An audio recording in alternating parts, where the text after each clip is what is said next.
Acme Towing Company. That's too far away. Let Henry's do it.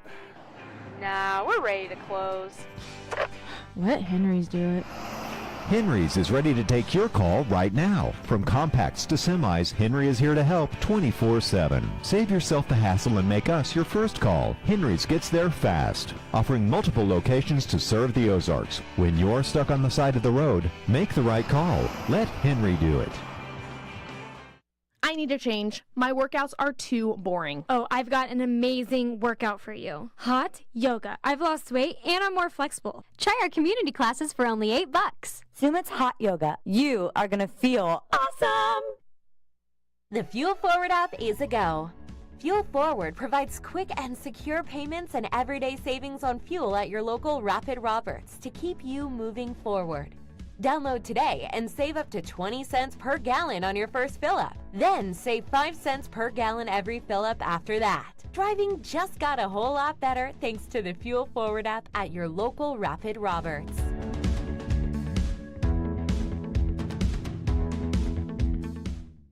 Take a breath.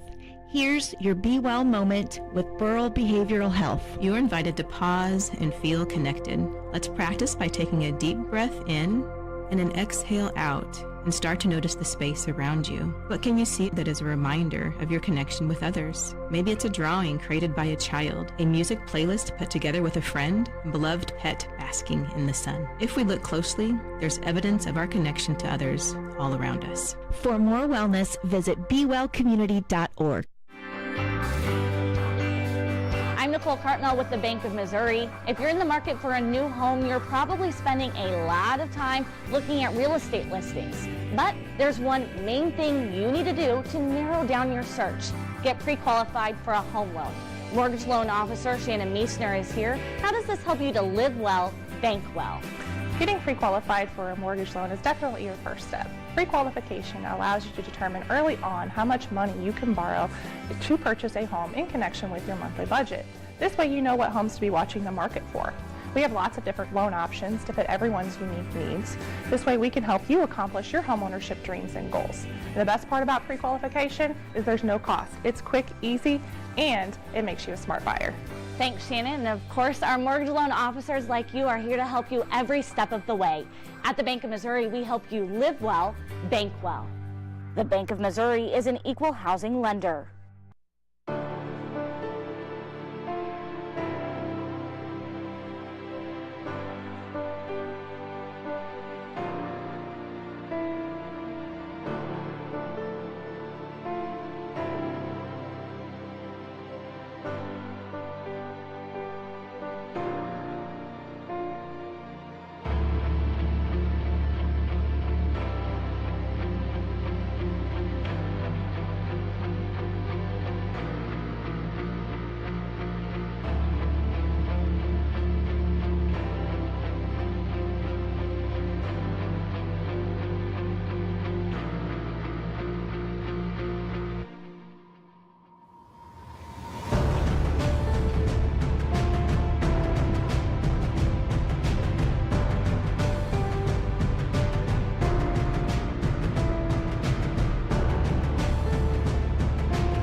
Every great journey begins with a single step, and that's what we have here. The Grip and Rip Baseball League embarks on its 10th season, live from Mark Worley Field at Metter Park. It is Robert Lewis Memorial opening weekend, and we've got a good one on tap here between the Springfield Metropolitans and the Ozark Mountain Ducks. Hello once again, everybody. I'm Rance Berger. My partner for this one, Nick Bacon. And Nick, as we get ready to go into this one, both teams a little bit short-handed. We begin with the Springfield Metropolitans without the services of Clay Murphy or Harrison Waters today.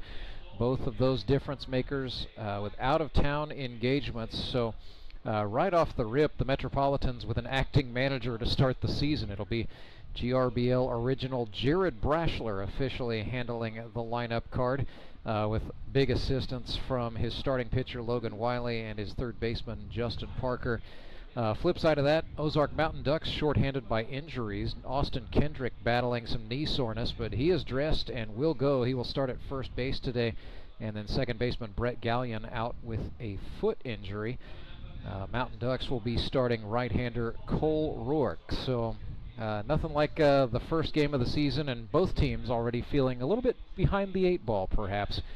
Nonetheless, Nick, you just experienced this with the Moon City Mavericks.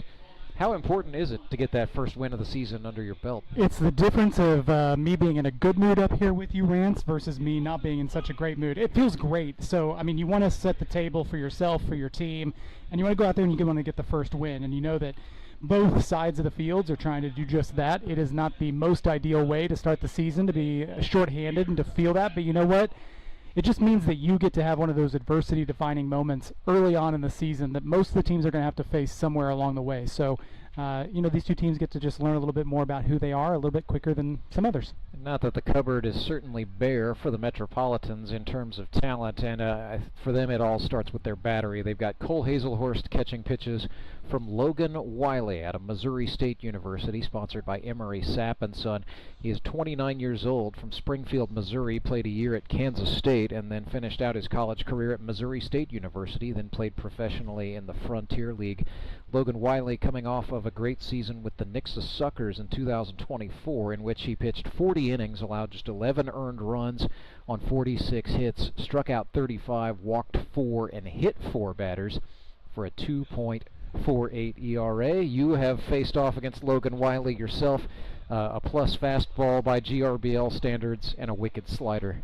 Yeah, it's the slider that you got to really watch out for. I mean, fastballs are fastballs, and as they creep up there in terms of velocity in this league, they definitely get a little bit more challenging to hit. But when guys have movement, they've got good movement, and they've got control like Logan does, that's where you got to look out. So, yeah, looking forward to seeing him on the bump. Logan will be taking the pitcher's mound for the first time with dad strength running through his veins. He and his wife Carly welcomed their daughter into the world shortly after the conclusion of the 2024 season. So that's been all going well. Of course, you know, Logan certainly experienced the sleep deprivation that comes with early fatherhood, but they seem to be ironing some things out, and I expect we'll see.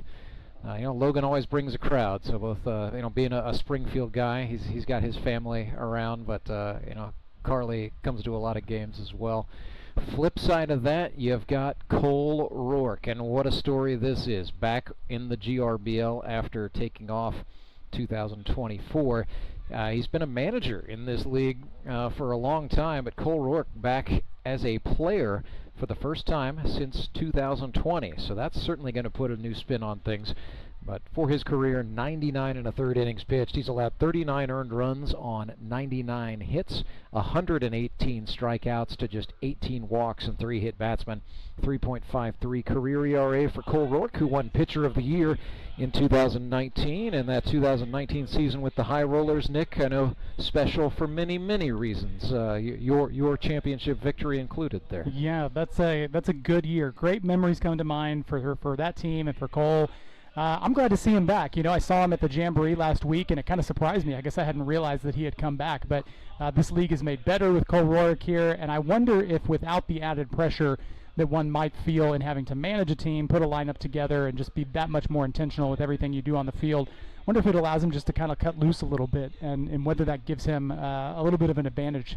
You know, Cole struggled with some arm soreness and just various ailments throughout his last season in 2023 with the Branson Showmen, and on top of that, he was player managing, as you said, so he had you know, all of the added mental strain of having to manage a team and handle all of the personalities there. But you know, Cole was a good manager in this league, had a finals appearance, matter of fact, in 2022. But you know, he's excited to be back and just let it rip. However, that was a big thing Austin Kendrick talked about right after he used the #1 overall pick in the draft to take Cole Roark, because he said, hey, Cole, I mean, #1, he's a good baseball player, but #2, he's been a manager in this league, so if something happens to me, guess what? I'm going to hand it off to Cole Roark, and I'm going to trust him for a lot of leadership as well. Yeah, quite a backup plan. He will be working with a new battery mate today, rookie Creed Smiley out of Republic, Missouri. Cole's excited for this. It's one thing the Mountain Ducks had with that #1 pick, right? You can kind of shop it around. You can ask questions that other teams really can't. So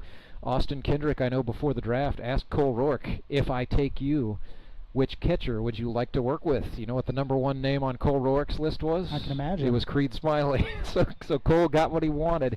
It's a new battery mate, but he is excited to be working with Creed. This is two good batteries going at it. I'm excited to see Wiley work with Cole Hazelhorst as well on the flip side of things for the Springfield Metropolitans.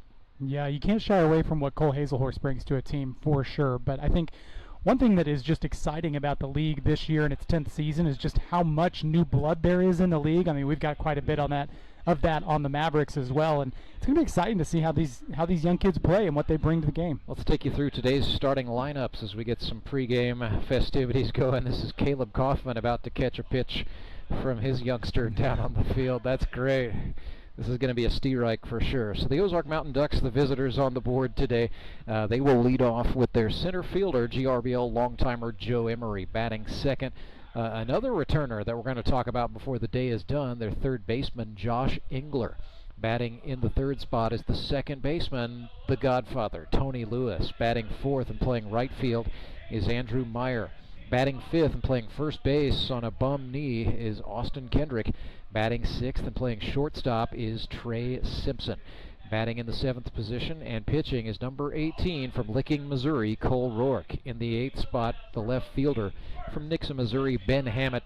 And batting ninth is the catcher, Creed Smiley. So a 9-man batting order for the Mountain Ducks, operating without an extra hitter today. Going to give the guys in the top part of their lineup perhaps an extra plate appearance or two before it's done. So it's Emery, Engler, Lewis, Meyer, Kendrick, Simpson, Roark, Hammett, and Smiley for the Ozark Mountain Ducks on opening day.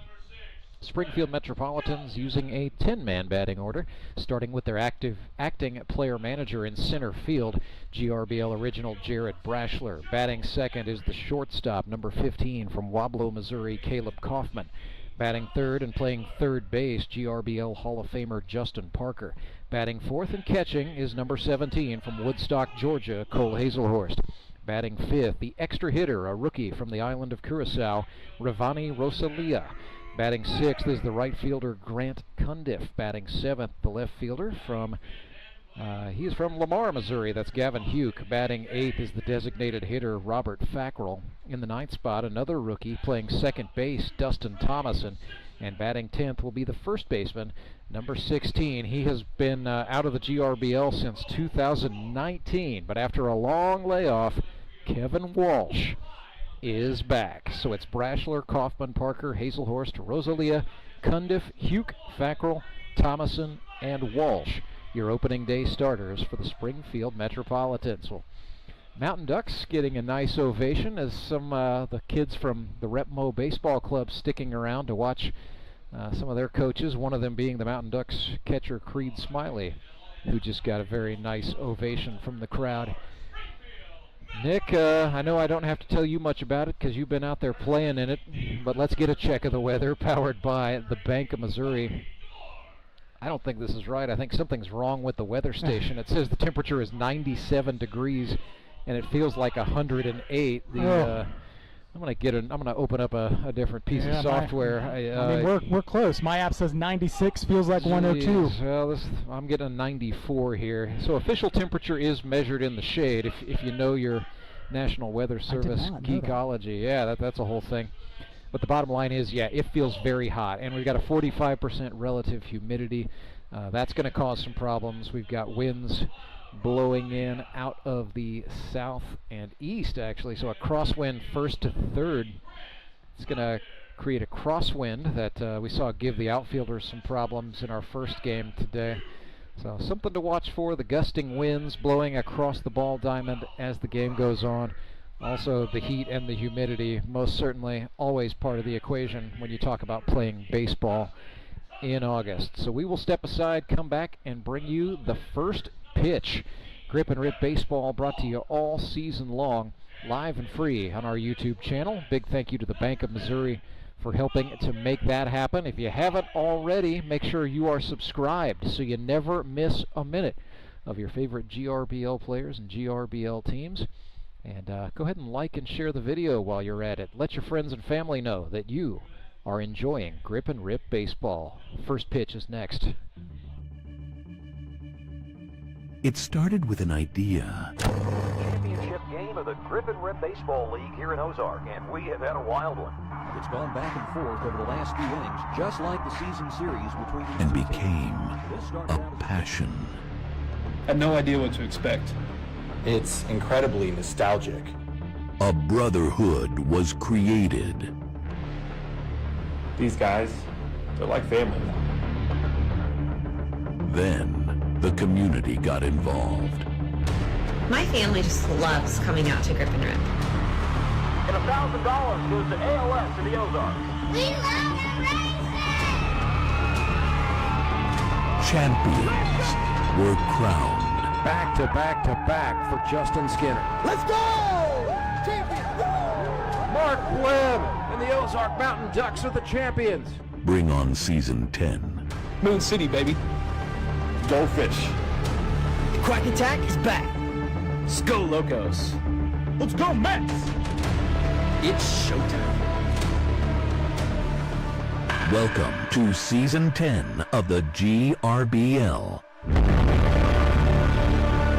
Baseball's ultimate second chance.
Today, the Moon City Mavericks winners 3-1. They defeated the Republic Locos in the very first game of the 2025 season. We're just about to bring you the Springfield Metropolitans and the Ozark Mountain Ducks. Coming up tonight at 6:30, baseball night in the Ozarks. We'll see the Branson Showmen, the defending world champions, take on the Nixa Suckers in a rematch of the 2024 GRBL championship game. Logan Wiley, the Springfield starter, has gone out to the hill. Golly, it's too early in the season to be making that gaffe, am I right? I'm Rance Berger, my partner for this one, Nick Bacon, as we watch Logan Wiley get loose. Making a lot of the battery matchups in this one. It'll be Wiley and Hazelhurst up first. The umpire behind the plate for this game is Ryan Cargile, officiating crew out of Joplin, Missouri. And he's getting some help on the base paths for this one. Had a situation in the first game where an umpire got too hot and left in the middle of the game, so not sure who that is, but they found somebody who's going to fill in and I believe at least help out a little bit on the base paths for this one. But Ryan Cargile, he's going to be working hard behind home plate with that chest protector and the mask on, but he's going to be working extra hard with the umpiring crew, just as short-handed as both the Mets and the Mountain Ducks are today.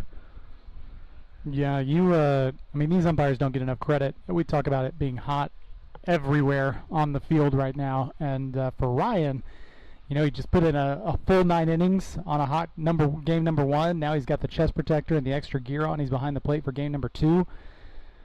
Oh, props to him. So Wiley and Hazelhurst, the battery for the Mets. Justin Parker is the third baseman. Caleb Kaufman is the shortstop after he watched his brother Caden play shortstop for the Locos in Game 1 today. Dustin Thomason starts at second base, and Kevin Walsh is at first. Outfielders left to right, Gavin Huke, Jared Brashler, and Grant Cundiff. The batter for the Ozark Mountain Ducks is Joe Emery, Gold Glove Award winner.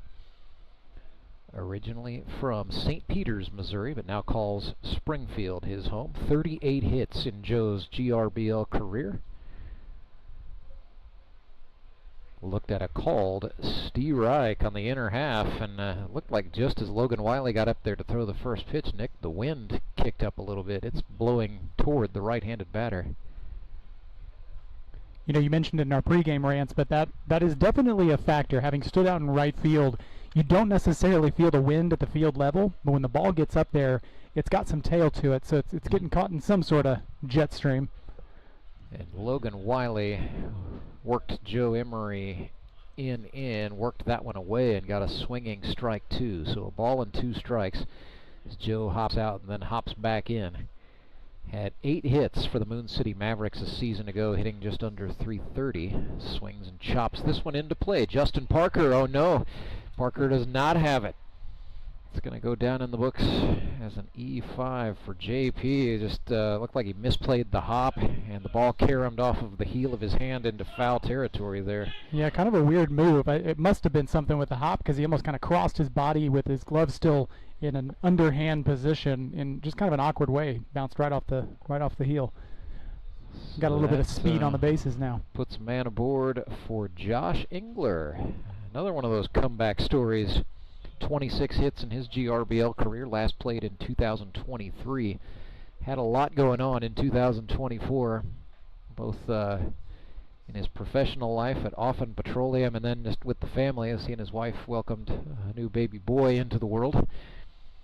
But everything is well there, and Josh is very excited to be back in the GRBL for this 10th season. 26 hits for Josh, 18 RBIs in his career. He is a .371 hitter. Broke in 2020. He's ahead of Logan Wiley 2-0 here. Swings and chops this one. Foul. It's Clay Odell, another one of my partners down there coaching third base for the Mountain Ducks.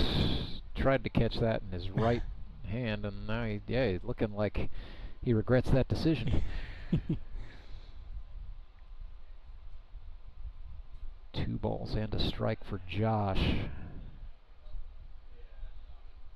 who at 6'6" definitely gives up a lot of vertical in that strike zone. Yeah, absolutely.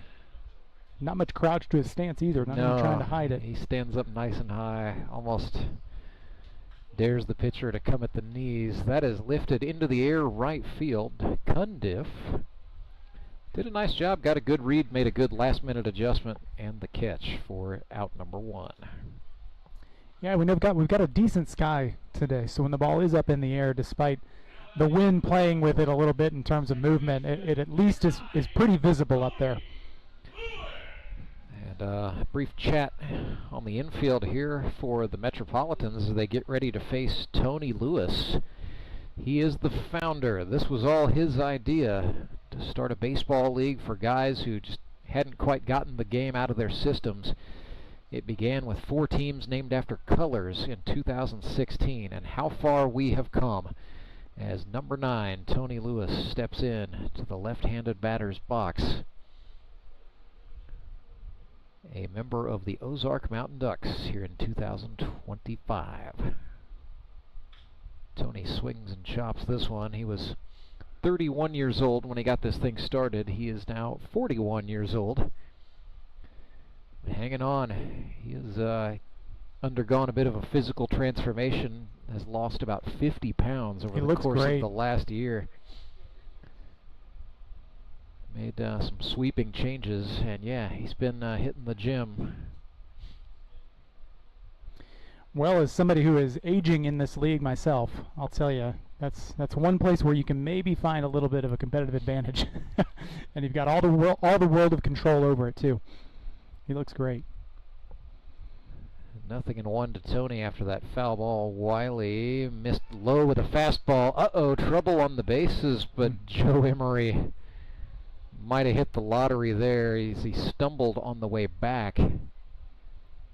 And where he benefited there was Cole Hazelhorst's throw was on the out, sort of the foul territory side of first base there. So Kevin Walsh tried to make a spinning sweep tag, but Joe dove in.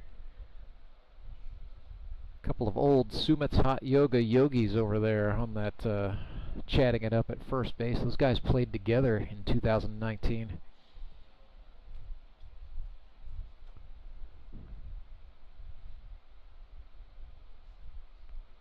Wiley went to the breaking ball for a called strike. 1-2. Tony got the high socks. I don't know that I've ever seen him play with that. Yeah, I don't know that I have either. Something different. I wonder if he's in somebody else's pants. Swing and a miss. Might come back with the full length pants next time by after Logan Wiley got him on strikes. So 2 gone. Andrew Meyer, sponsored by the Bank of Missouri, is going to be our batter. Had a good rookie year with Republic. He was 8 for 27 with 4 runs batted in. Struck out just twice, so more often than not, Andrew Meyer is a guy who can reliably put the ball into play.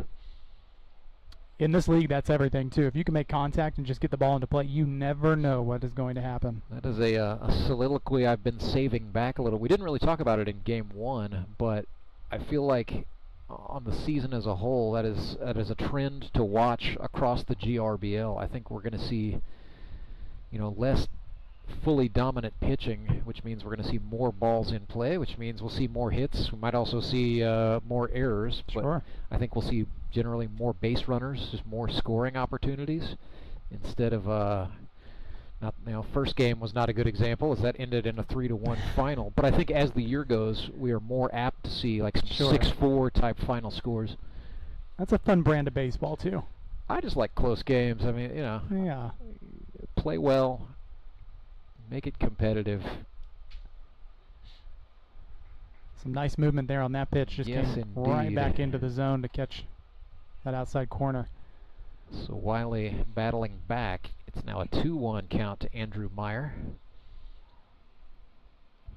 Played college baseball, started off at Southwest Baptist University and then finished out at Missouri Western.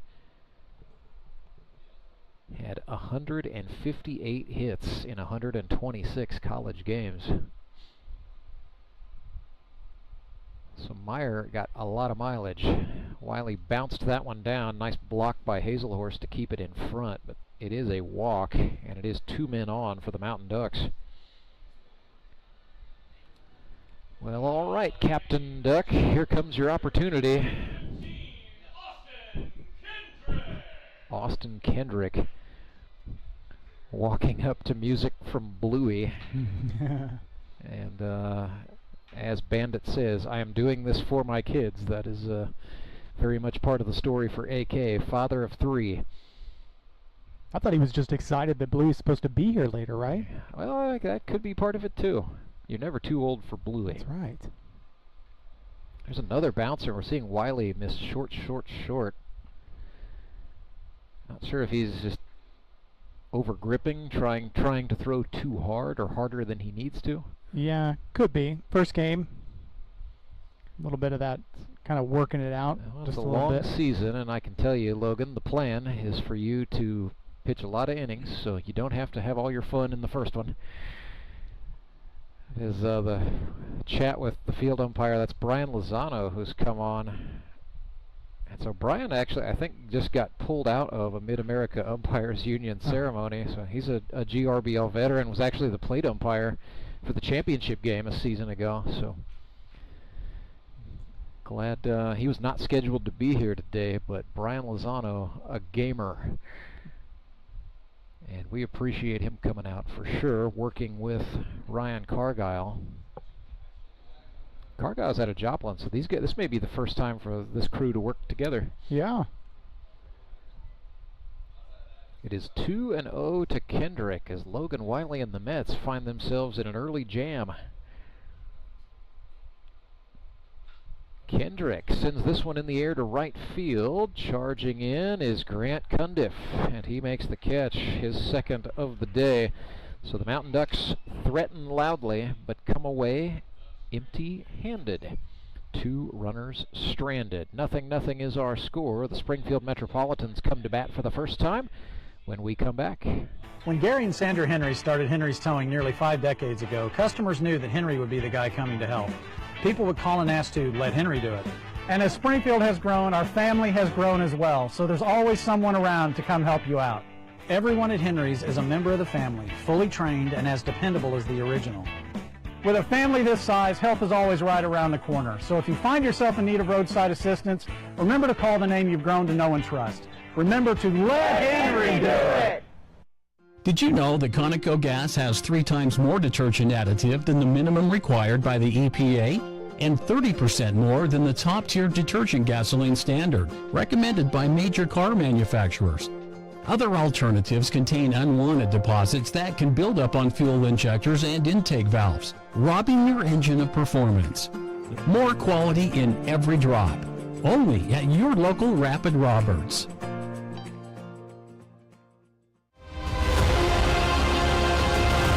This is 2022 Rookie of the Year Trent Simpson.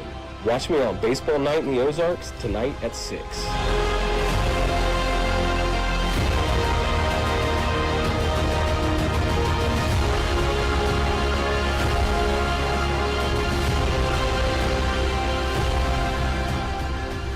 Indeed, Trent Simpson and the Nixa Suckers will be in action tonight at 6:30, taking on the Branson Showmen, the first episode of Baseball Night in the Ozarks of 2025. Man, that feels weird to say. Trent Simpson, after 3 years with the Republic Locos, went back into the draft after the GRBL did away with the franchise player rule, and one of several former franchise players to find himself in a new uniform now with the Nixa Suckers. That happened to Joe Emery, who's in center field right now for the Ozark Mountain Ducks after a long stint with Moon City.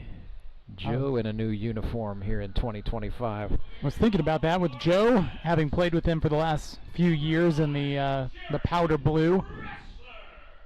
Weird to see him in any other color, let alone the are these the these alternates? Are the yellow alternates, yeah. Okay. The Ozark Mountain Ducks went out and got some new digs on the open market, so their primary jerseys are the royal blue as they have been since 2020, but they got some yellow alternates in homage to the original Ozark Mountain Ducks from back in the late 90s, who played professionally in the Texas-Louisiana League. Yeah. So this is a little bit of a salute to their roots.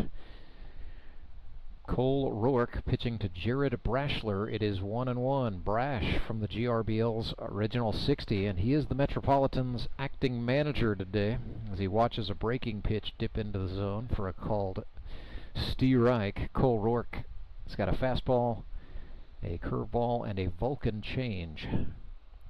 But Brashler had a good year in 24, 11 for 32. He is coming into this one sitting at 67 hits for his career, one of the GRBL's all-timers. Of course, Skylar Carter is the all-time leader in hits with 84. Brashler goes down looking. Just a nasty little piece that had some slide to it. Here's Caleb Kaufman, sponsored by Worley Equipment. He lives and works in Strafford, Missouri. Had a job change in the off-season. Was at in his hometown of Wablo, but now at Strafford.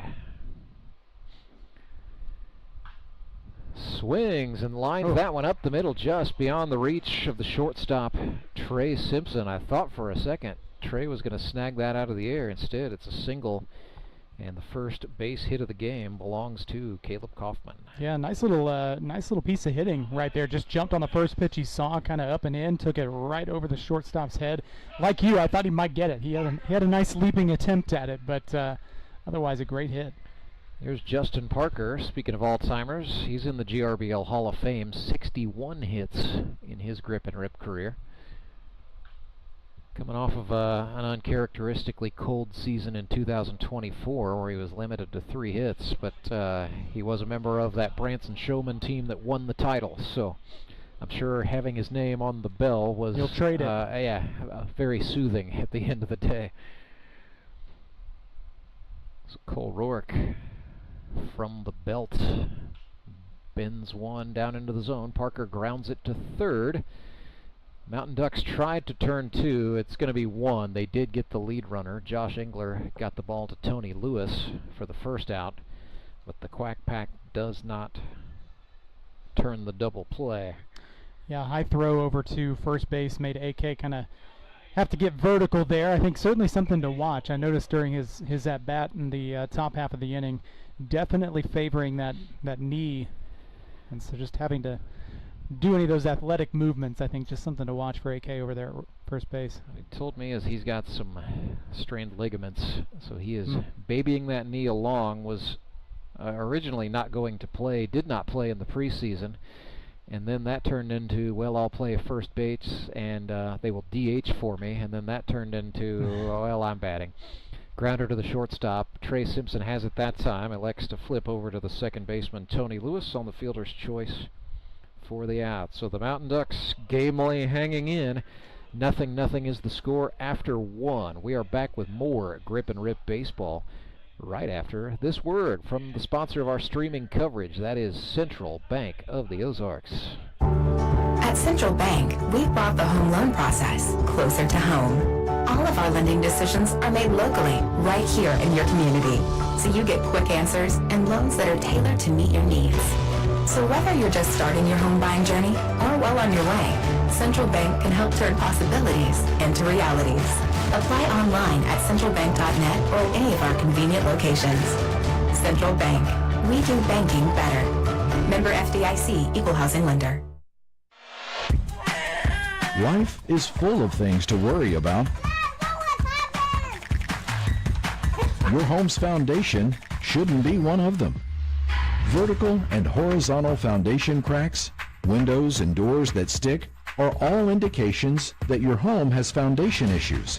At Foundation Recovery Systems, we offer permanent solutions that help put your worries to rest. Call us today for a free inspection.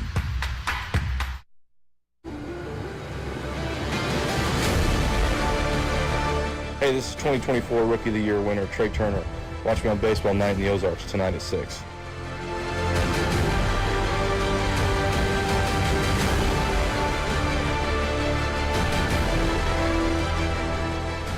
Can confirm that 9-mile-per-hour breeze appears to be kicking up a little bit. We almost just lost our flip chart of who's playing what position on the defense, but thankfully it's early in the game yet, so wholesale substitutions haven't really started at this juncture. Logan Wiley back out to work for the Springfield Metropolitans.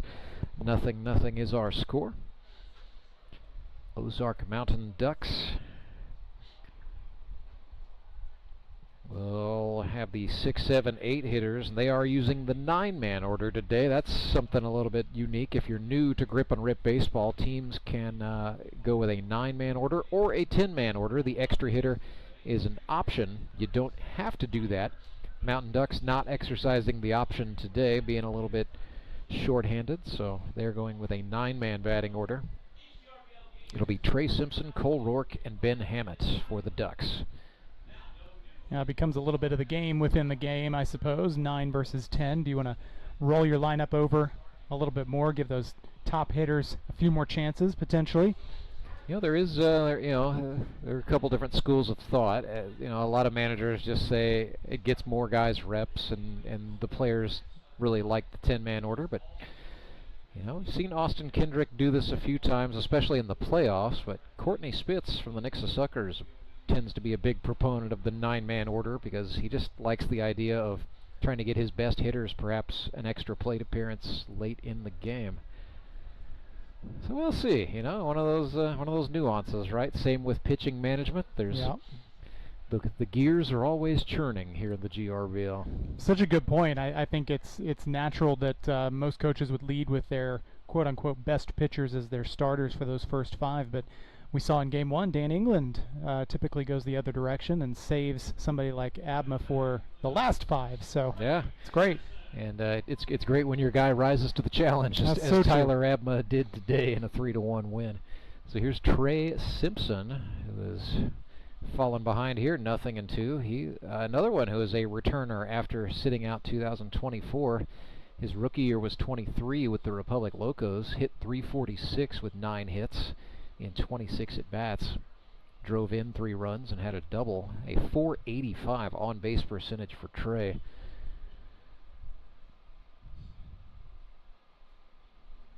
Wiley threw him a fastball high, and he swung on and fouled it off.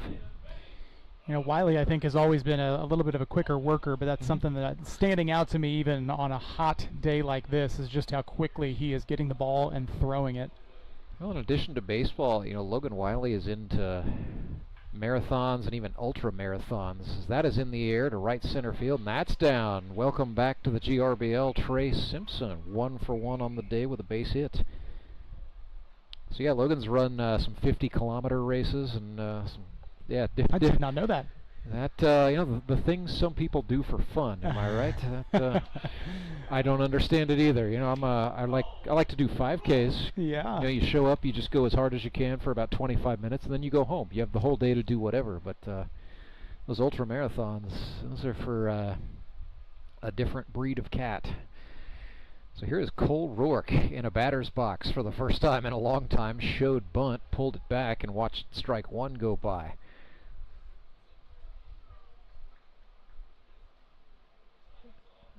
Trying to find. I know Cole Roark has taken some ABs in this league, but they were so few and far between that I didn't bother to record them in the annals of history. Here's a fly ball to right, and Grant Cundiff has been a busy man for the Springfield Metropolitans. That is the third one of those he has hauled in today. A good little showing for Cole Roark, though, in terms of talking about at-bats being few and far between. He looked like a hitter up there. He made some contact. He got the ball into the air. With him being a high school baseball coach now at Licking High School, he's certainly hitting a lot of fungos. Sure. And I would also think perhaps giving some of his players exercises in humility in live ABs from time to time. Batter's going to be Ben Hammett. Swung and missed at a slider. Yeah. Fun matchup here. Ben Hammett, second oldest player in the GRBL at 47. He and his wife Julie own the D-Bat training facility in Nixa, Missouri. And Hammett, perhaps the reps at D-Bat have been paying off as he turned on that one and grounded it pretty as you please between the third baseman and the shortstop. Yeah, he found a hole and punched it right through. Just a great swing, great hit. Well, no pressure here. Creed Smiley in his first GRBL plate appearance. He's got a big cheering section of kids he coaches, and Ben Hammett is his boss. Creed is an instructor at DBAT. So nothing like having the boss on base, and it's your job to bring him over. Yeah, so true. But you know what? If those two start hitting, they start racking up hits this year, there's something to owning your own batting cages. See how Logan Wiley goes at Creed Smiley. Started him off with a bouncer. Creed's a smart player. I mean, you can tell that right away just with the way he goes about his business. Well, and I bet if you were to ask him, there's no place else he'd rather start a season than with runners in scoring position. 1-0 pitch is down. Another big block from Cole Hazelhorst.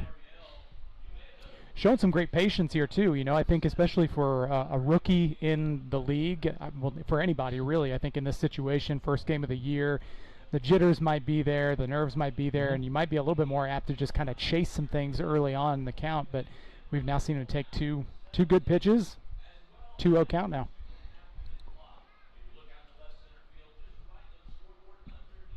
This brief chat on the mound. Cole Hazelhorst talking things over with Logan Wiley. That is a Burrell Behavioral Health mound visit. It's Creed Smiley, sponsored by Air Services. He's 29 years old, from Republic, Missouri. Went to Republic High School and had a short stint at Labette Community College. So 2-0 after that chat. Logan Wiley breaks the hands at the chest, comes home, tried a slider, and that is low. So it's been down, down, down. Smiley is up in the count here, 3-0. You can't blame him for trying to stay down, especially in this situation. Your best friend's going to be a ground ball where you can maybe turn two, but down and out, not so great. Well, that was down, but that one was a called Steve Reich. And Creed Smiley, unsurprisingly, just kept it on the shoulder. Wiley comes set for the 3-1 and deals. Breaking pitch is inside, and Creed Smiley awarded first base by way of the free pass. So that loads him up, And that also brings the Mountain Ducks to the top of the order. So there we go. That chat about turning over the lineup coming to fruition here in the second inning as Joe Emery walks up. You know, a couple interesting choices, I think, at least as I see it, for those last two pitches, just being breaking balls, being sliders. I think, especially when you go 3-0, one might expect just a fastball just to get a strike there. But so it makes me wonder if maybe Wiley's struggling a little bit for the grip on the fastball a little bit.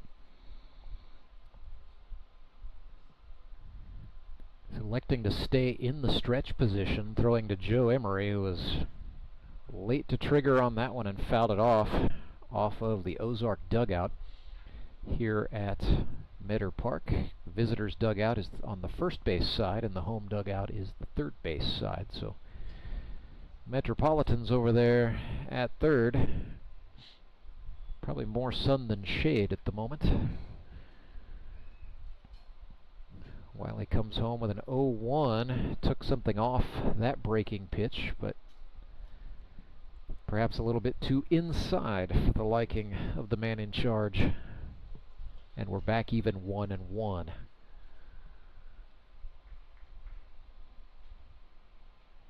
Infielders in for the Metropolitans. They are thinking about coming home with any ground ball, trying to keep a run off the board in this scoreless game. Yeah, so here's an interesting situation. We've got another 3-0 count. The bases are loaded. You'd like to try and go fastball, but at the same time, do you trust that with the bases loaded? Wiley did go to the high heat, and Emery swung. Counts now 2-2. Battle intensifying for Joe Emery, the physical therapist out of Truman State.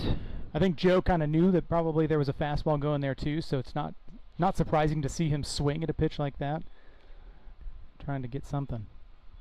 2-2 pitch. Wiley again went to the fastball, but that time Emery fouled it back. Interesting that the Mets went with high heat back-to-back there. I could just about go with anything this time. I suspect we're thinking slider. Probably, and probably back towards the bottom of the zone. I think especially when you elevate the eyes like that a couple pitches in a row. Thing is, if I know that's coming, Joe Emery probably does too. Probably. Yeah, that was the slider, but Logan missed it down. So now we're full up. Now we're full. I thought we were 3-0, but scoreboard had it wrong. We're all together now. 3 balls, 2 strikes, 1 out, and the bases loaded. Logan Wiley in a tight spot against Ozark's Joe Emery. Wiley sets and fires. Check swing, and he walked him. They are appealing, and the field umpire Brian Lozano says no, he did not. So a run walked in, back-to-back walks. Joe really gave it a hard thought there. Yes, he did. I think he took that bat about as far as you could through the zone and pulled it back and still got the safe call there.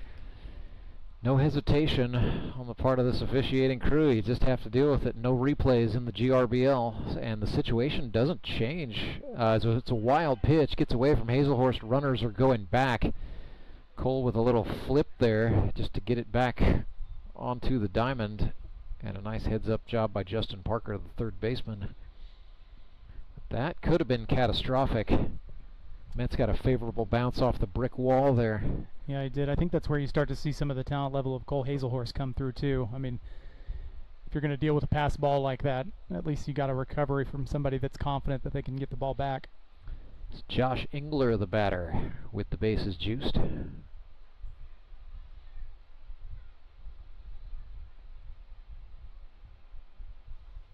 Wiley threw him a slider that time that bent into the zone.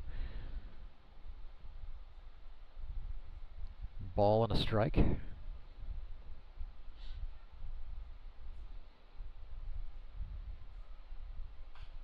Looked like another slider. This is chopped to the shortstop. Kaufman fires across the diamond. That will get out number 2, but another run comes across for the Mountain Ducks, and it is 2-0.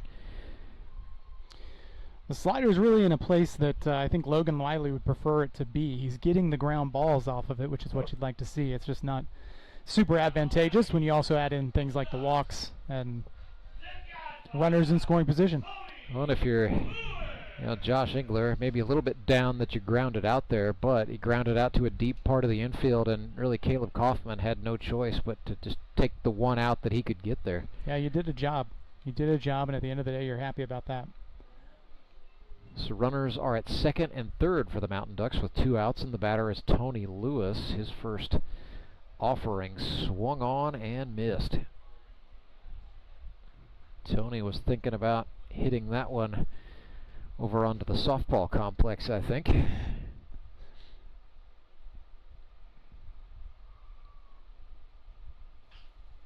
Woo, swung on, turned on that one early, and fouled it off down the right field line. So 2 big swings, and Tony Lewis is quickly falling behind here, 0-2. Well, I happen to know that he is swinging a brand new Rube bat, so I think he's eager to get some hits into that thing. Gotta love when old Uncle Brock Chaffin comes in with the big shipment of fresh lumber, don't you? Woo! Breaking pitch that time. It feels like maybe there's a Santa Claus joke there, but I wasn't witty enough to come up with it right in the moment. For a lot of these guys, opening day is almost better than Christmas. You get new bats, new season, new day, all that good stuff. That's right. Back in baseball. 2 balls, 2 strikes, 2 outs. It is deuces wild for Tony Lewis and Logan Wiley, laboring just a touch here, trying to get out of this thing. Limit the damage to 2 runs. Here comes the 2-2. Yes, indeed. Got him upstairs. Tony is frustrated, striking out for the 2nd time today, but for Logan Wiley, you need all the momentum you can get. It is 2-0. Ozark Mountain Ducks lead the Springfield Metropolitans. We'll step aside, come right back, and bring you the bottom of the 2nd right after this. I'm Nicole Cartmel with the Bank of Missouri. If you're in the market for a new home, you're probably spending a lot of time looking at real estate listings. But there's one main thing you need to do to narrow down your search. Get pre-qualified for a home loan. Mortgage loan officer Shannon Meissner is here. How does this help you to live well, bank well? Getting pre-qualified for a mortgage loan is definitely your first step. Pre-qualification allows you to determine early on how much money you can borrow to purchase a home in connection with your monthly budget. This way you know what homes to be watching the market for. We have lots of different loan options to fit everyone's unique needs. This way we can help you accomplish your homeownership dreams and goals. And the best part about pre-qualification is there's no cost. It's quick, easy, and it makes you a smart buyer. Thanks, Shannon. And of course, our mortgage loan officers like you are here to help you every step of the way. At the Bank of Missouri, we help you live well, bank well. The Bank of Missouri is an equal housing lender.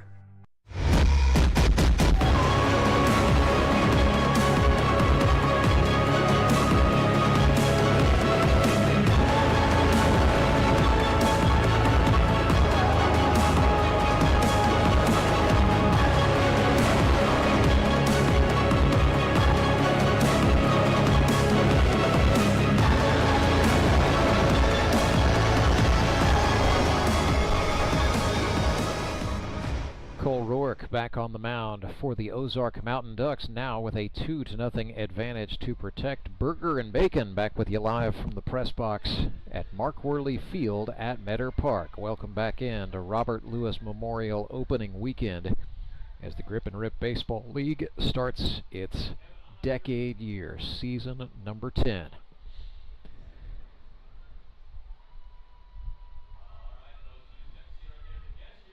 Burger and Bacon is it's doing its job. It's making me a little bit hungry up here. Well, you gotta, when these triple headers, Nick, you just learn to shove the food in your food hole. I can see if and when trail you mix. get the chance. Yeah, it's food that must be consumed in 30 seconds or less.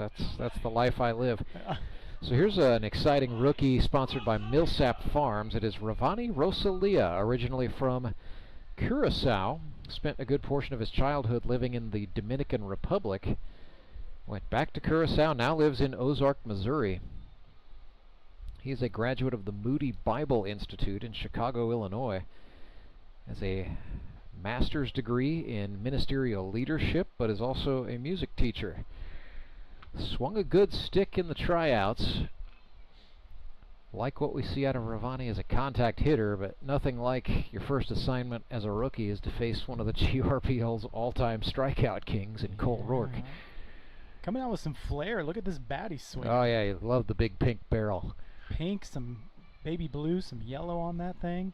Ooh, that was not a good-looking offering there from Ravani late, but he did not go around, so it is 2-2. Rosalia.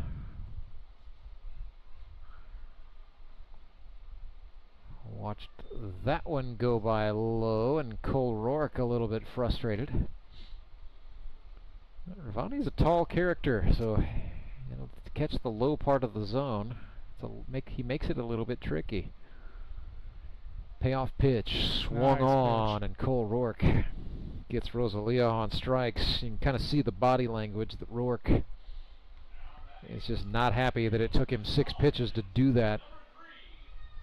In this heat, with it being 94, feeling like 100 plus, endurance is going to be a factor, Nick, for pitchers all day. It's got to be said. It really is. You and I were talking during the break just on the other side on Logan Wiley and just his pitch count getting up there. I think that's a dangerous place to be on a day as hot.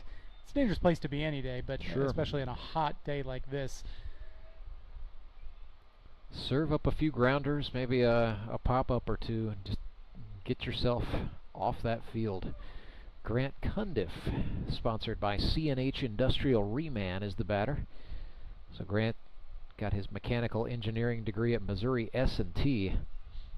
Broke in with the Metropolitans in 2024 and had 6 hits as a rookie. It was a breaking ball from Cole Roark that Cundiff got underneath. Austin Kendrick, the Mountain Ducks' first baseman, ranged over and made the grab. Stepping in front of Tony Lewis there. That's an interesting decision, isn't it? Well, whatever you do, do it with confidence. That's well, I think Tony Lewis realized Austin Kendrick was literally the bigger man, and so that helps make his decision for him. This here is Gavin Hugh, also sponsored by C&H Reman. It's kind of funny. He was recruited into this league by his friend and coworker Grant Cundiff, and now they're on the same team and batting consecutively in the order on opening day. So the makings of some of the more fun stories, though, I think about this league through the years, celebrating its 10th season, and just the way that it has brought guys together, both folks that knew each other out of the league, but also new relationships. Yeah, for a while we had of course, the recruiting hotbed in the financial sector, and that is most certainly still hot. But of course, Patio is a big employer in Springfield that has produced some GRBL talent through the years. But you never know where it's going to come from. Hey, so we're excited. C&H Reman. You got any other baseball players lying around? You wonder if this was on their resume when they applied to some of these places. Like, is that a skill they were hiring for? It might be a good thing to know if you're trying to fill some positions. Hey, are you a ball player? We might have the arrangement for you. That's right. Ball and 2 strikes here to Gavin Hugh. Fouled one off. They just asked him if he broke his bat. It sounded kind of like maybe he cracked it. It was a little sus, but Hugh gave it a look over and said, no, we're good. He's choked up here with 2 strikes. Very choked up, as a matter of fact. And now time is... Yeah, now they're going to... And so now it has been determined that the bat is not good. So Ryan Cargile, the plate umpire, said, I don't think that baseball bat is fit for use anymore, Gavin. I wondered if it was the umpire that made that call, because otherwise I thought maybe you'd just take that competitive edge if you were the catcher in that situation and you saw that happen. So he and Cargile and the catcher Creed Smiley were chatting there, but Hugh is back in and choked up on a new baseball bat, but Roark just froze him. So the importance of efficiency, that's 3 up and 3 down for Cole Roark. 2 strikeouts that inning, 3 in the ball game, and the score remains 2-0. Ozark Mountain Ducks lead the Springfield Metropolitans. We're heading to the 3rd. We'll bring it to you right after this. Your local Hotsy dealer is an expert with hands-on cleaning knowledge to help you select the ideal pressure washer for your job. Take confidence in knowing you have a resource for all your cleaning needs. Service can be scheduled in-house or on location by a factory-trained technician using genuine Hotsy parts. Be sure to ask about scheduled maintenance plans, as well as a variety of accessories to clean more efficiently. And don't forget the soap. We have detergents for every cleaning need and have a bulk delivery program. Customized wash bays and mobile cleaning systems are also available. Build a partnership where you're a name, not a number. Contact your local Hotsy dealer to see why nothing cleans like a Hotsy.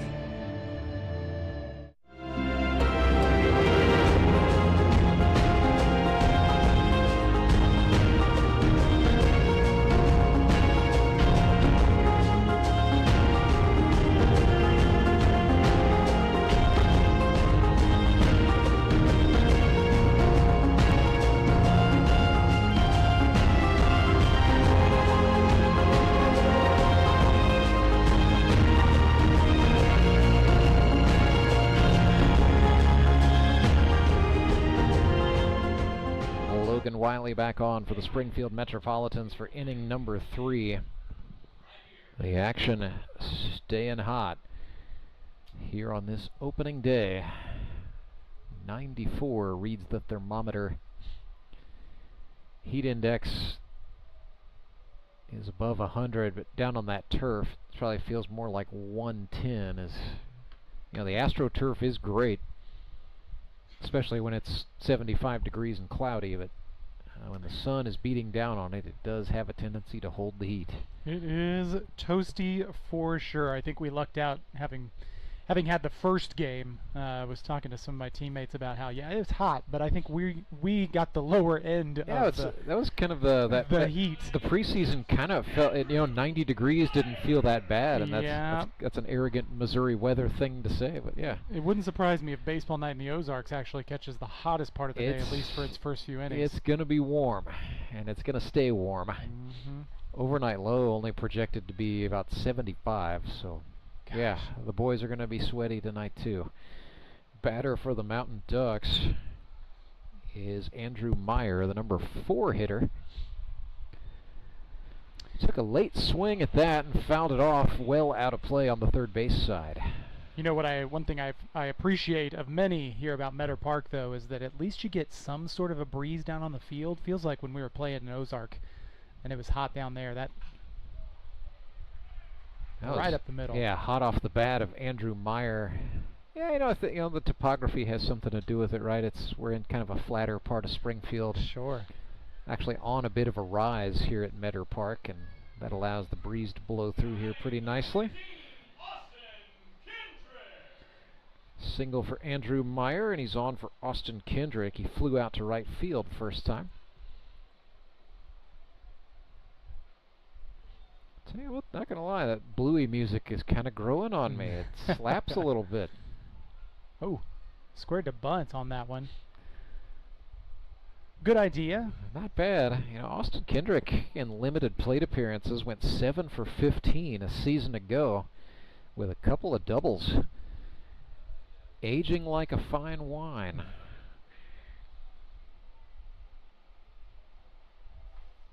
Wiley went high and tight. A little brushback, perhaps, after AK squared to bunt. So we're back even 1-1. Just a short 3-step lead for Andrew Meyer off of first base. Again, Wiley going inside. It seems like when Logan and Cole are missing, they're doing a lot of, trying to go back to the same pitch. It's like let's make it work this time.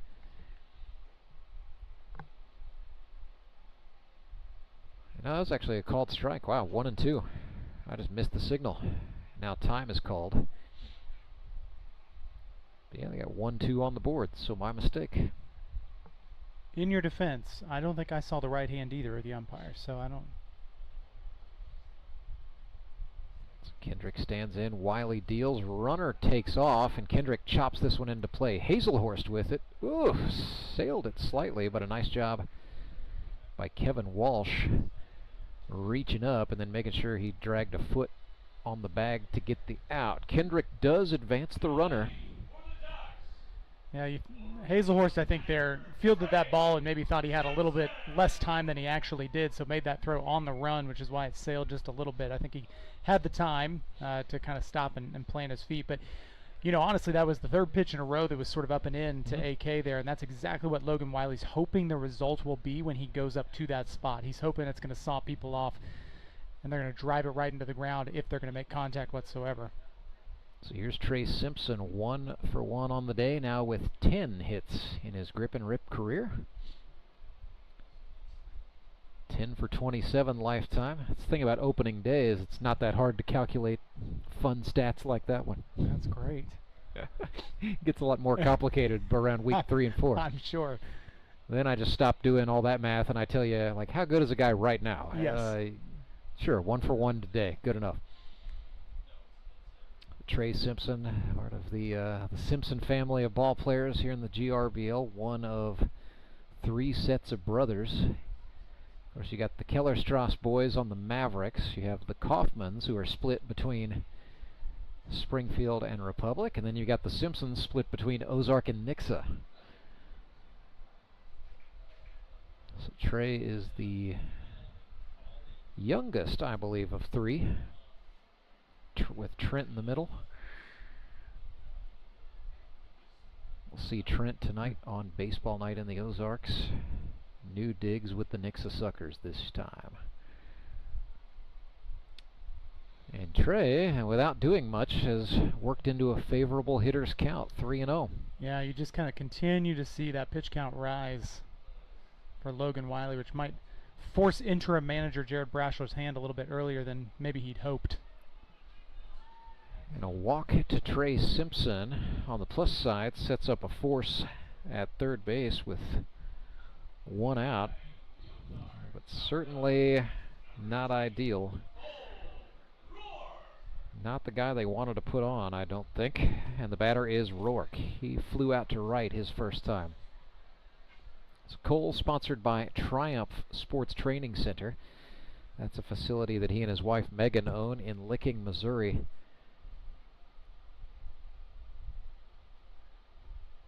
And Cole teaches and coaches baseball at Licking High School. He is now the head coach following the retirement of Missouri High School Baseball Coaches Association Hall of Famer Harv Antel. They've got a good program going there, both at Licking High School and with Triumph Sports. They bought what was an old car dealership that just sort of sat empty. But turned what was the showroom into the hitting room, and got a great thing going there. Of course, baseball and softball are the big thing, but they really let athletes of all sorts come in there and work out, and they've also got meeting spaces. They host, Cole is also involved in the Fellowship of Christian Athletes at Licking, so he's able to bring his chapter on site for meetings. It's a wild pitch. Hazelhorst is going to limit the damage, but the Mountain Ducks do advance too. Yeah, that's going to be something, I guess, for this team, this Mets team, to watch too, just the relationship between pitcher and catcher, and early on in the season especially. I mean, Cole's trying his best to learn these guys, especially if he hasn't caught them before, and learn their movements and their tendencies. And so we've seen a couple balls that have kind of gotten past just a little bit.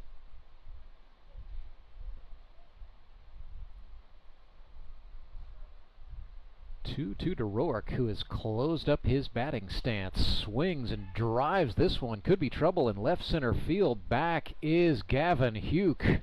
But that ball hit deep enough to stand up as a sacrifice fly, and the Mountain Ducks plate another as Meyer scores. It is now 3-0 for the Mountain Ducks.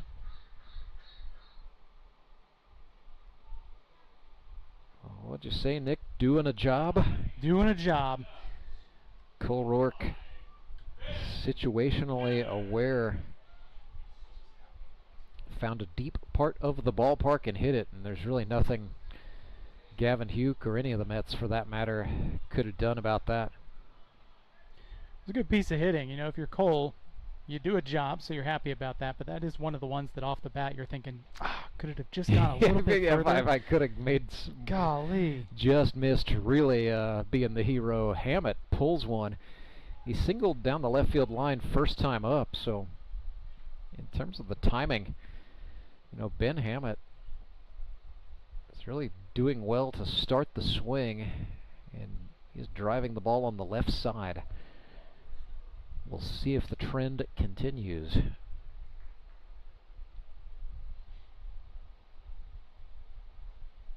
Well, Wiley got him with the slider there, but not a lot of harm. He's still got one more strike to work with.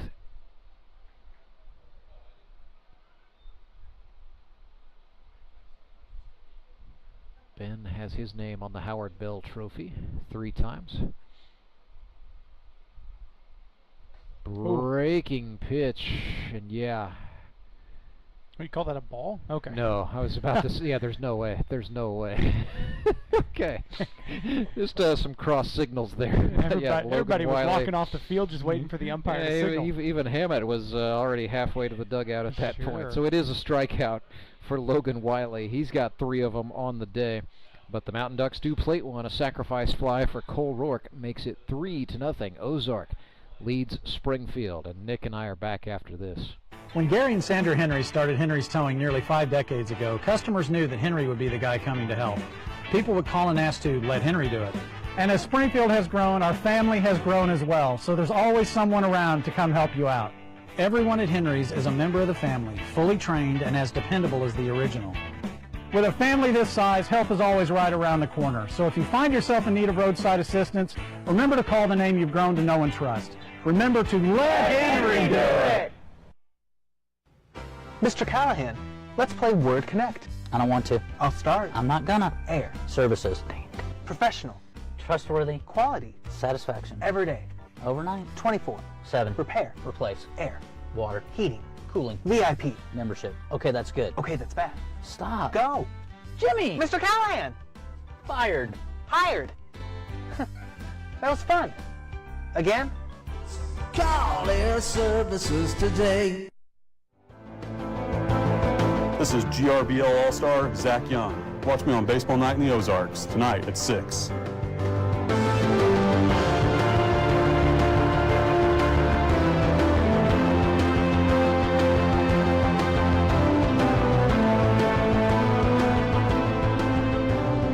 The Ozark Mountain Ducks 3, the Springfield Metropolitans nothing. Robert Fackrell coming up for the Metropolitans to get it going in the bottom of inning at number 3. So Fackrell, the designated hitter, as the Mets come to the 8, 9, and 10 positions in their batting order. Cole Roark starts his 3rd inning of work with a strike. Fackrell has some experience catching Cole Roark, so he should know what the pitches do. Rob with no batting gloves, just going up there as Mother Nature intended, watches a fastball go by. He's got the bright orange sleeve, though.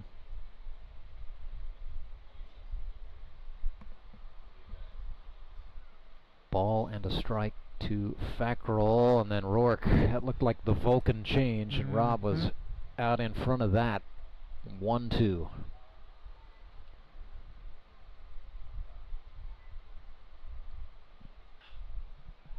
As there's a foul ball. Well, I'm Rance Berger. He's Nick Bacon. Let's just go ahead and make it a 3-man booth for a minute, shall we? We welcome in Grip and Rip Baseball League Hall of Famer and a 2-time champion with the Springfield Metropolitans, Brock Chaffin. Brock, always good to see you. Welcome upstairs to the air conditioning. What little air conditioning we have. It is laboring about as hard as the pitchers on the mound are right now, but we have I will say cooler air. The guys in the glass next to us are having a much worse time over there. So. Yeah, we're all, just holding out hope and saying our prayers for the boys over there. That's for sure. You got the good spot though. You're right in the line of fire. The AC. The AC. Yeah. The cool 83 degrees it's blowing over here. It's better than 94. Yeah, am I right? Yeah. Cole Roark's got 4 strikeouts on the day as he sits Robert Fackrell down. Here's rookie Dustin Thomason.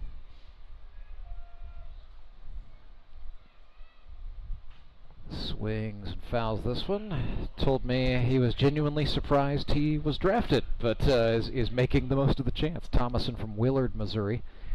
They know a thing or two about baseball at Willard High School. His career is in social media and digital marketing. 1-1 against Roark.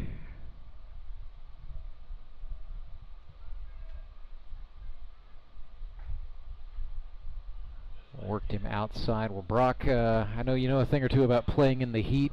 And with you being a catcher, you know, did that ever impact the way you would set up your pitching rotation, or even the way you would manage your starting pitcher? I avoid playing in the heat at all costs, but yes, you absolutely. bench yourself. Yes, yeah. We do know that. Early in the year like this, you're more or less just trying to get, you know, the feel for it and stuff like that. I'm not saying these games don't matter, but at the end of the day, you want to be at your best at the end of the season. So, you know, I wouldn't be surprised if Logan came out a little early and they rotated some guys in. You know, I know they're short clay today, so there'll be a few innings lost there, but it's a good opportunity for some guys to step up and get a feel for it. But yeah, you know, you manage the best you can and, you know, keep guys hydrated and stuff the best you can as a manager. 3 balls and 2 strikes to Thomason, who goes down swinging on the payoff pitch. Back-to-back Ks now for Cole Roark. Actually 3 consecutive if you go back to the 2nd inning. So how about this, Brock? We got a lot of guys coming back after layoffs. You got Cole Roark, Josh Engler, and then the guy batting here, Kevin Walsh. He's an old Sumit's Hot Yoga Yogi from way back. Yeah, he messaged me earlier in the week asking for a bat. And so we got him set up and whatnot. But, yeah. Ooh, a little slippage out of the box there. Yes, indeed. Grounder to the shortstop, and Trey Simpson, another player coming back after a gap year, handled that and got the throw over in time. We'll just keep it here. Say a big thank you to Patio, Kevin's player sponsor, and a big thank you to Central Bank of the Ozarks. So, you know, Brock, we know you didn't just come up here for funsies. You're a man about business. You're making it happen with Rube Bats. How many? How full was the truck for the drive up here today? The truck was full. Luckily, a lot of guys picked up their bats in between those games, so I have a lot less that I'm gonna have to go back with, which is good. You know, it's just more that we can donate to the animal shelters, and you know, more that we keep in the league of guys swinging Rube. They seem to really enjoy it, so I try to help out where I can. Absolutely, we love Rube Bats. Love our Rube Bats apparel when that comes out on a limited run. Yep. I know, you know that's. You know, Rube Bats, you got to watch it. It's like waiting for the next meteor shower or the next blood moon. You never quite know when it's going to happen, but when opportunity knocks, you got to pounce. That's kind of the whole thing. Is, you know, I started it and kind of really opened it up to the public as like a free order thing, and it kind of blew up a little bigger than what I could handle. So we cut it way back. Yeah. Hats and shirts are on limited supply. They sell out quick, and I may have set one aside for you down there in the dugout rants. We got some new black Rube hats in, so I got you a fresh one down there. Very nice. But yeah, it's fun, and I enjoy the apparel design and trying out new things and stuff like that. So it's a fun thing to do just outside of bats. The bats are very labor intensive, take a lot of, you know, manual labor behind them, where the apparel is kind of more on order, special order, stuff like that. Just, you know, that gets more into the how much do you want to spend, because you run into minimums and design fees and setups, and at the end of the day, it's like we want to keep things pretty affordable for guys, but give them something nice to wear, something that matches their bats, and, you know, something that they're kind of proud to wear, because, you know, at the end of the day, it's about how much money we can get to the animal shelters. And, you know, over the last few years, we've, you know, donated thousands of dollars to Big Paws and Rescue One up here in Springfield, so it's been really good. It's fun. So, and I noticed the you know, you have grown the operation a little, or at least, you know, the tools in the shop have multiplied. You know, those first run Rubes, you had the choice between natural and natural as your bat color. Yeah. But then you got the laser engraver, and then here came the Rube insignia with metallic finishes. Oh yeah. So you've gotten a little bit more into it, Brock. They have we've leveled up. That's absolutely for sure. The price has gone up a little bit, as it probably should, though, with wood costs and things the way they are now. But we've kept it fairly low at $100 for a custom bat. But you know, I try to prioritize these guys in the league the best I can. So, you know, if they want bats, I try to get them on the list first. Just because I know they're going to appreciate them, they're going to use them. Sure. So yeah, it's things have come a long way. You know, Nick got a pretty special bat. I saw that earlier, he did show me what he said. You know, I'm almost afraid to swing this thing. It looks so good. Well, so Brock kept coming to me with ideas after idea after idea, and I was like, "This sounds cool. This sounds cool. Wait." the more cool it gets, the less Right. likely I'm gonna... It becomes less of a gamer and more of a wall hanger. Well, That's a compliment to you, Brock. Yeah. You've become a bit of an artist, and so you're making hangers instead of gamers. I asked him, I go, do you want a wall hanger or one you can use? And he initially said wall hanger. Uh-huh. And the piece of wood that I was using, I'm like, I can't let this just hang on a wall. It's got hits in it. It's got some hits in it. And so I'm like, all right. So then it became like, what do you want engraved? And it was like, I want the Batman. And it's like, well, I don't offer this to everybody. But, you know, how about your signature? How about we do that? And again, very few guys get their signature in the bat. So, you know, we did that. Then went to the custom knob decal. Like, it's grown, and for the better. So. Well, here's Creed Smiley standing in for the Ozark Mountain Ducks. They lead the Springfield Metropolitans 3-0 as we get ready for the top of the fourth. Smiley fouls one off and falls behind 0-1 to Logan Wiley. So managerial decision number one for Jared Brashler has been made. He is sticking with Logan Wiley for the 3-inning plus designation. That means Wiley can stay in the game until the 5th inning has ended. And then the Mets will have to make a pitching change. There's a called strike to make it 0-2. His last inning felt a little bit more efficient than the first few, but still, we're getting up there in terms of pitch count. It's a hot day.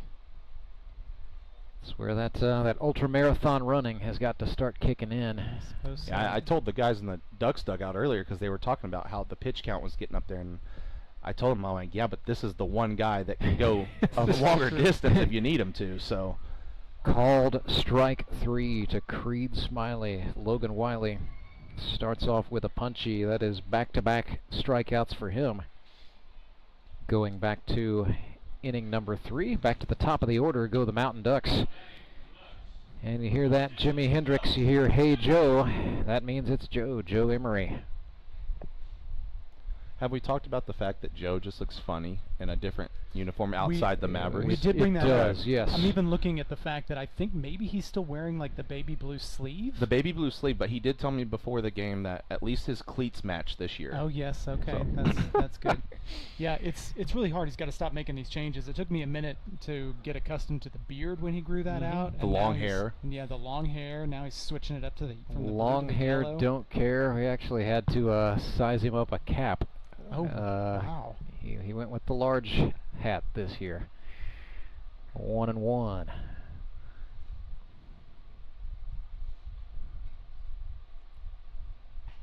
Love a good long hair, don't care baseball story. Swing and a miss there. Yeah, Joe's never been much of a, caring too much about the accessories. He generally concentrates on what's happening between the lines. Down on strikes there. Well, who are we to doubt Logan Wiley? It appears he is getting stronger.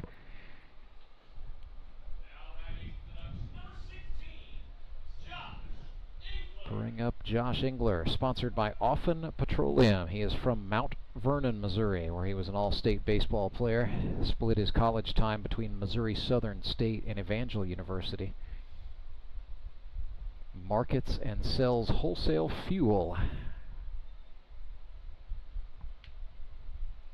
Josh ended up at Evangel? I didn't know he ended up at Evangel. He started at Evangel and then ended up at Southern, actually. So I transposed that. That's my mistake, but yeah.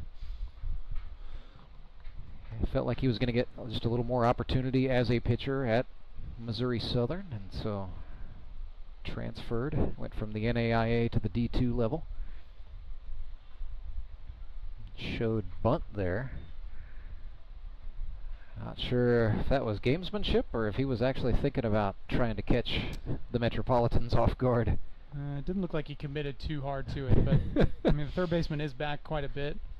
Yeah, they are. The middle infielders are deep, and then Justin Parker was playing back. He's kind of guarding the line, giving Josh a lot to work with in the 5-hole. Clay Odell taught me about the 5-hole, guys, so now I say it all the time like I know what I'm talking about up here. Keep threatening one of these years I'm going to learn how baseball works. Nah, don't do that. It's more fun when you don't know and you just make up your own terms. Deuce is wild. 2 balls, 2 strikes, 2 outs. Logan Wiley fires downhill. Engler grounds this one foul. We'll do it again. Brock, all these guys are coming back after taking some time away. What's that mean for you in season 11, good sir? I wondered when you'd lead with that question. Lead with that question? Had to do it. I think I'm joking around about the idea that I'll sign up next year and just tell whoever drafts me I may or may not be there. I may not show up till one game because my 2.5-year-old seems to be a lot more fun for me these days. Well, just wait till, just wait. That's all I can tell you. Yeah. Logan Wiley struck out the side, by the way, guys. Top of the fourth is done. It is 3-0. Ozark Mountain Ducks lead the Springfield Metropolitans. We're back right after this. Did you know that Conoco gas has 3 times more detergent additive than the minimum required by the EPA? And 30% more than the top-tier detergent gasoline standard, recommended by major car manufacturers. Other alternatives contain unwanted deposits that can build up on fuel injectors and intake valves, robbing your engine of performance. More quality in every drop. Only at your local Rapid Roberts. Support local, give local. We hear it all the time, and when it comes to blood donation, there's an easy way to make sure your gift is being used in your community. Donors with Community Blood Center of the Ozarks provide every drop of blood, platelets, and convalescent plasma to patients in over 40 area hospitals. How do I know why that's important? Because my youngest daughter, Joselina, is alive today thanks to local blood donors. Find out how you can help at cbco.org. Local donors, local patients. That's the Community Blood Center of the Ozarks difference.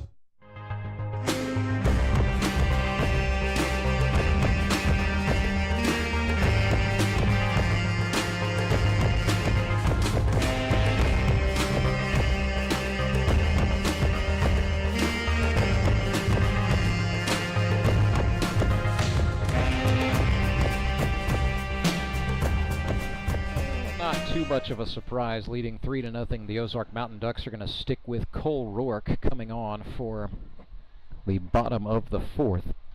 So Roark will have the 3+ designation for the Mountain Ducks as the Metropolitans go to the top of their order. Cole has faced 1 above minimum so far. Here's Jared Brashler, 0 for 1 on the season, struck out looking. First time up. Looked at ball 1 there. Brashler out of Evangel University. 67 hits in his grip and rip career. 11 of those came a season ago with Nixa. This could be trouble into shallow right, but a nice job by Andrew Meyer coming in and hauling that in for the out.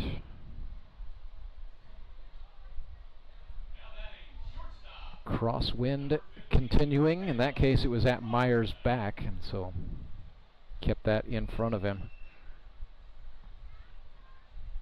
Going to bring up Caleb Kaufman. Looks like it might be a little windier down there on the field than it has been all day, too, just watching the jerseys of guys. So Kaufman, the one Metropolitans player to get a hit off of Cole Roark thus far.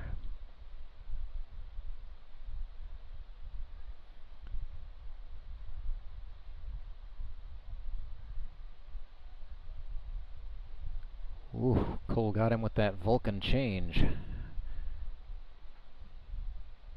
Caleb played for Evangel University. Split time between third base and shortstop. Played for the Republic Locos in 24. Swings and sends this one up the middle. Trey Simpson knocked it down, throws from his knees, but the throw is not in time. The umpire, Brian Lozano, was right on top of that. Nice effort all around, but it was Caleb Kaufman winning the foot race. Nice diving stop there. Good throw, too, so a bit of a bummer that you don't see that rewarded, but... So the Mets have a man on. Here is Justin Parker. Are you fighting wasps over there, Nick? We are. The wasps are back. I don't know how much spray is in that thing, but it looks like just enough to get that one done. Nice shot, Nick. I'm watching him struggle over here. Yeah, well, the next option, you see that ream of paper? Help yourself to about 20 sheets and spray all over make yourself a weapon. But yeah, the wasps are back.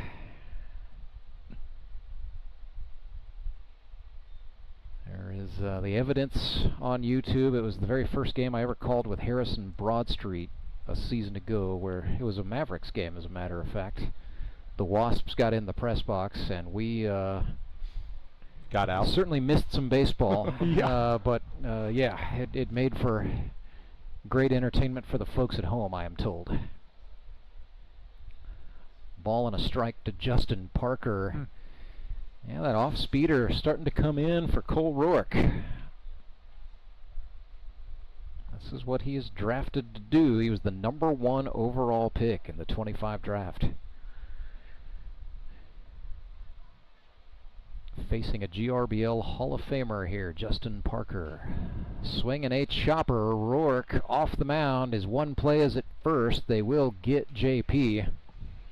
Runner advances 2 away. We'll give you a little medical update right now. Cole wore a couple of pitches to his throwing hand early in the game.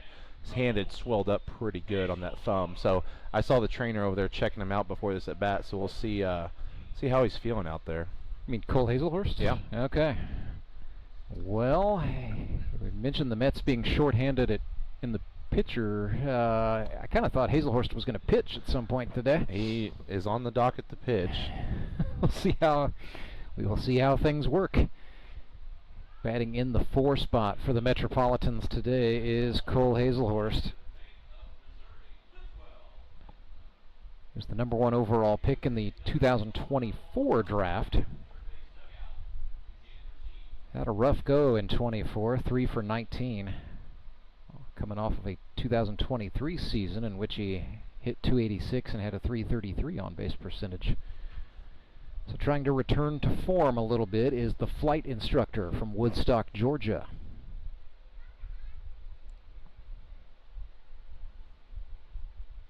Won a championship in his rookie year with Moon City back in 2021. Good year. And it's weird. It is weird to think that Cole Hazelhurst has now been in the league.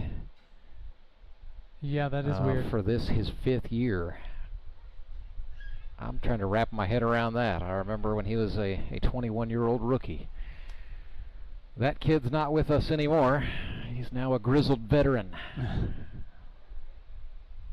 There are a lot of new rookies this year. I've noticed that. I don't keep up as much as I used to, but there's a lot of new faces out there. 20 in the rookie class. That's about average, believe it or not. But we have a lot of comebackers or guys coming off of gap years. Cole Roark, Josh Engler, Trey Simpson. As this is slapped the other way, nice piece by Cole Hazelhurst. Mets are going to send the runner. Throw coming in. Oh, it just caught on the mound. And an excellent job by Creed Smiley. Made the adjustment, the recovery, and he did just enough to tag Caleb Kaufman to get the out. How about the job by the catcher there, catcher? Yeah, I'm not sure what the stop signal looked like over at third base, but I'm not either. It was not the right one. Well, Caleb Kaufman sent it, and Mountain Ducks, Andrew Meyer got the throw in to Creed Smiley, and they got the out at the plate. So the score remains 3-0, and we're back with more Grip and Rip baseball right after this.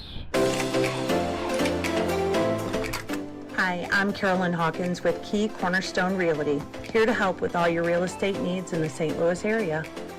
Do you have a house you want to sell for top dollar? We can help.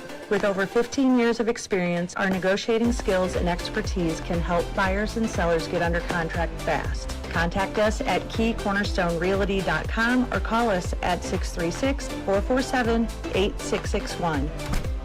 Go Mavericks! Elite Promotions is a family-owned company dedicated to providing effective, efficient, and quality promotional products to organizations just like yours. Elite Promotions will make it simple for you and quickly find the products that will give you a reason to use Elite. Elite Promotions is the official outfitter of the Grip and Rip Baseball League, dressing all 6 teams in the jerseys you see on the field and all of our official fan apparel. Be on the cutting edge. Be Elite. Elite Promotions, ElitePromo.com. This is GRBL All-Star Jamar Averyhart. Watch me on Baseball Night in the Ozarks tonight at 6.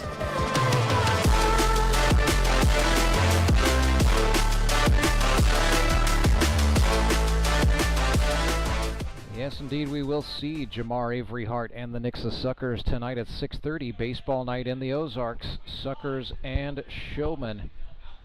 Gonna be a good one.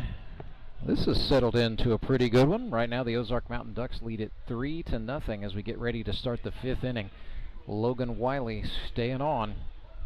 So he is going to go the distance, the maximum allotted 5 innings per GRBL rules. Metropolitans will have to make a Henry's Towing pitching change in the top of the 6th. Other than that, they are out there as they started the game.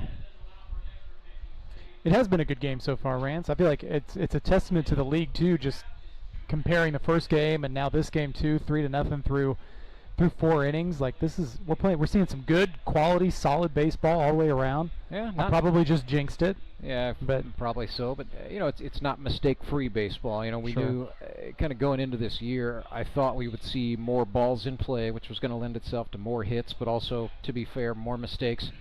But more base running, just more opportunity. I expect league-wide BABIP to be up just a touch here in 2025.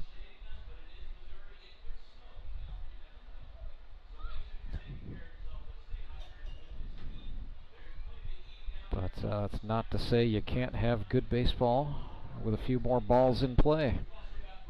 That's what the people want to see. That's right. And you know what? Kudos to all the people in the stands today coming out and braving the heat. Yeah, they all look like they're having fun. The shade here at Metter is nice. That is so true. You know what pretty the fans cool. don't want to see? Bunts. And I've seen 3 attempts from the Ducks. I'm about ready to start pulling bats out of their dugout. Yeah. It's those rude bats. They don't want to break them. I can at least appreciate Tony's 2 strikeouts because he's had some quality hacks, and he's not up there looking to bunt. Yeah, he is It's trying. men's league.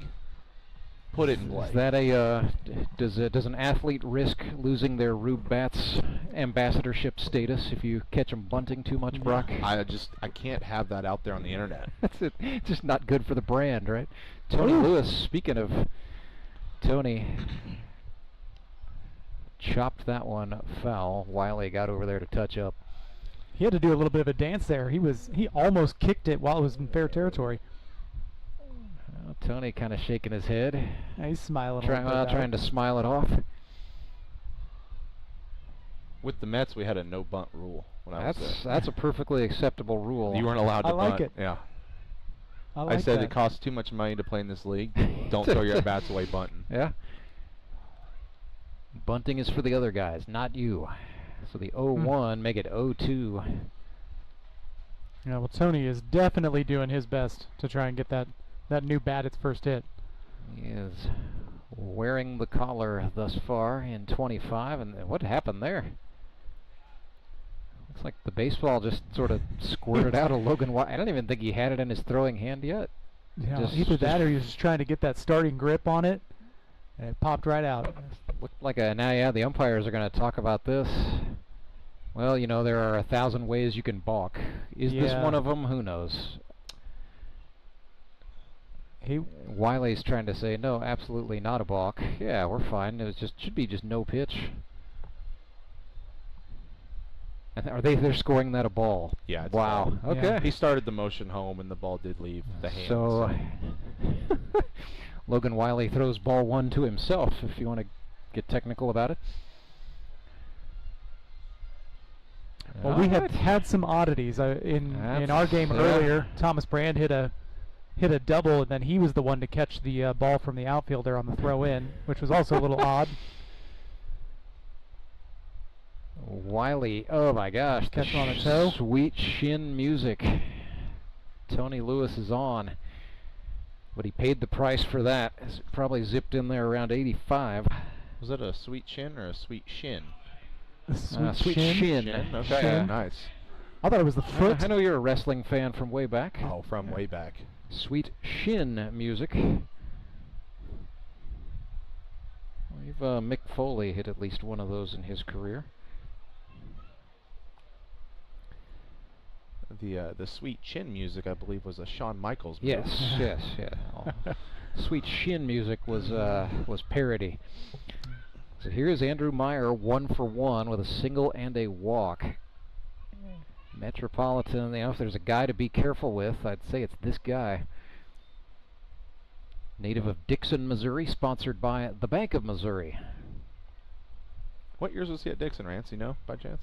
It would have been, I think, a 2000, either 15 or 16 graduation, because he started his college career in 17. 2 years at SBU and 2 years at Mo West. Okay. He had, get this, 426 at-bats in 126 college games. College coaches got their mileage out of Andrew Meyer.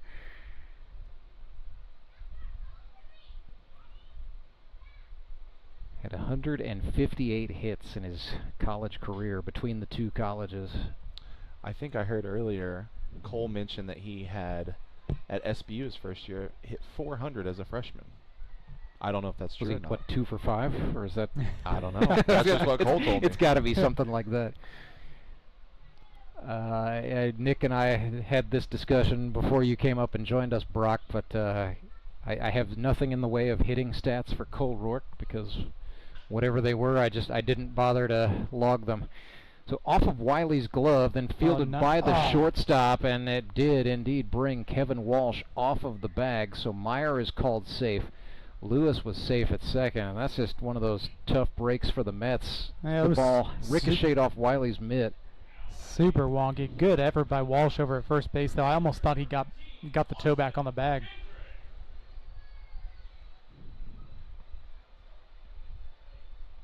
So here is Austin Kendrick. Well, AK keeps finding himself with runners on. He's stranded them both times. And now he bunts. And a power feed from Wiley to third. They get the lead runner. You know why I knew he was bunting? Because I told him if he takes my bat back up there and bunts with it, I was going to take it from him, so he used somebody else's. I kid you not, he just walked up there with somebody else's bat. Yeah, I can tell. It maybe should have used his own. It did not get the result that he wanted. And we're going to relegate the Ducks team out of the league. And Kendrick coming out, he is going to be run for. Yeah, he was nursing that knee pretty hard. Yeah. So that is Josh Wilbanks on to run for Austin Kendrick, and that is a pinch runner, guys. Now Kendrick can re-enter, but Kendrick not a pitcher or a catcher, so the rules for courtesy running need not apply here. I would assume they're going to leave Josh in kind of in that role to get him a couple ABs through this game. I think so. Austin Kendrick was excited to get Wilbanks on the roster, known as a plus clubhouse guy for sure. He will do anything that is asked of him and then some without a lot of complaining. His mom has a crush on me, Nick. Oh, really? He told me that. That is a wow. That's a fact I did not know. And that's now out to the YouTube world. Knowledge bombs on you guys. This is, man. That is now out to the world. Got to have you on more often. His mom probably listening to the live stream. This is not secrets this out. Is not the Springer show, but we're bringing the drama. He dropped that on me one day. He came up and said, "My mom thinks you're a very attractive man." Well, who can blame her? Oh, yeah, hey. There's a lot to love, Nick. There's a lot to love. 3-0 pitch.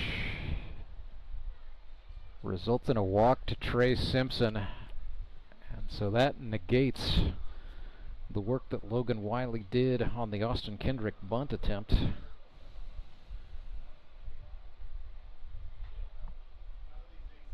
And so now the bases are chucked with one out, and it's Cole Roark. He's got a sacrifice fly to his credit. Has put the ball into play twice, both flies to the outfield. Yeah, this he's is looking one like a where hitter. I don't think Cole is in the spot necessarily to burn a guy, so I would be bringing the outfield in just a little bit so you have a play at home, and you don't want those seeing-eye jam shot singles here either. So, you know, if he burns you, kudos to Cole, but you got to play your odds here.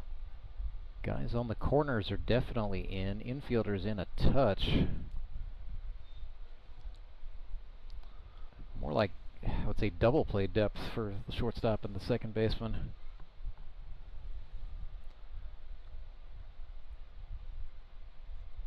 Yeah, I would probably just bring Cundiff and the left fielder in as well. And Roark hammers that one. Speaking of left field, that is going out there a long way. Gavin Hugh camping out, makes the adjustment.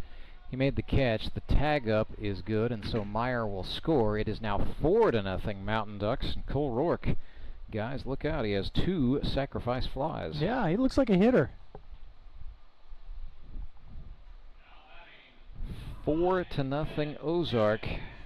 Cole's been working for 2 years on hitting just to get back in the league. He's been living and dying in the Triumph Sports Training Amen. Facility over in Licking, Missouri. Hard work pays off, boys. 2 sack flies. He's put the ball in the air all 3 times. Yeah. So he's not struck out. Yeah. That's something. Batter is Ben Hammett. Logan Wiley just trying to get out of this thing. It's tough here in the GRBL, that 3rd trip through the batting order. That is the situation Logan finds himself in. You know, this one perhaps not one for the memory banks, but not out of reach either, certainly, with the way things operate here in the GRBL. Yeah, those middle innings always a little bit of a ride. So you actually, you don't feel horrible if you can get out of this down just 4. Wiley got Hammett with a slider. That's a nice way to end your outing if you're Logan Wiley. But the Mountain Ducks do some damage off the Metropolitans starter. 4 runs after 5 innings. We will go to the bottom of the 5th right after this word from C&H Reman. Remanufacturing isn't just a process, it's a legacy. From the seasoned hands of our experts to the eager spirit of the new generation, we bridge the gap by bringing together knowledge and innovation. We are one team with diverse experiences. We are moving toward one goal to ensure our future thrives. We are on one mission to pass down wisdom and embrace the new, ensuring the earth flourishes for generations to come. We are C&H Reman.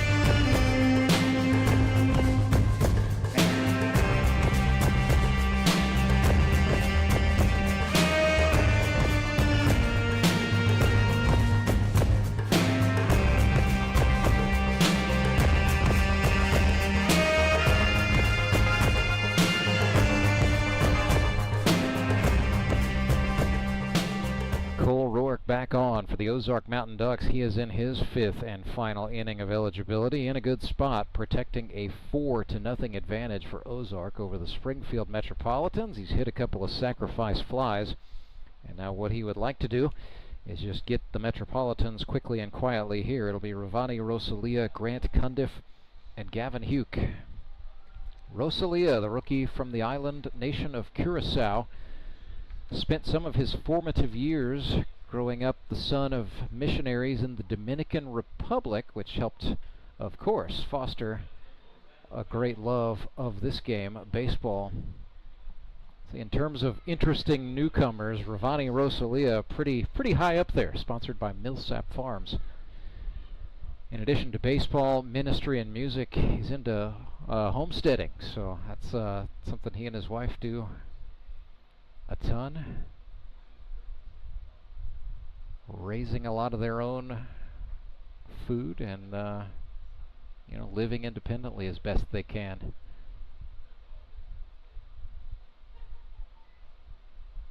But, if you know your old-timey Little League World Series trivia, Curacao actually produced a lot of teams that went on to Williamsport, teams that would win the Caribbean Series and then advance and go on. A lot of big leaguers too out of Curacao.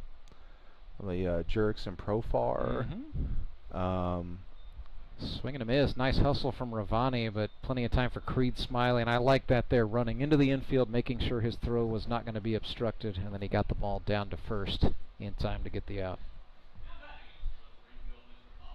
Good to see also Austin Kendrick back out there. He has re-entered and is playing first. Yeah, that's surprising a little bit. I would have imagined he probably would just... Like, got a feeling after Roark's pitching day is done, we're probably going to see him go to first base, and we may see Austin Kendrick lift himself. So does that mean since Josh Wilbanks entered and then left, he can no longer re-enter again? Yeah. Right. He can only he can bat in Austin Kendrick's spot. Yes, he can come back in as a pinch hitter, but only in AK's position, I thought. It's going to be up to the Mets to catch. It's going to be up to the Mets to catch it if the Mountain Ducks play some shenanigans. I thought the starters could re-enter, but I didn't think the bench guys could re-enter. I definitely saw bench guys re-enter some in 2024. That's what happens when I'm not around, Rance. That's exactly it. Get out of hand. It does. There were definitely more shenanigans without your Brock in 2024. I'll say that. Off air, I'll tell you exactly who the offenders were. But, we'll keep it nice. It was Meza. Like, I know it was Meza.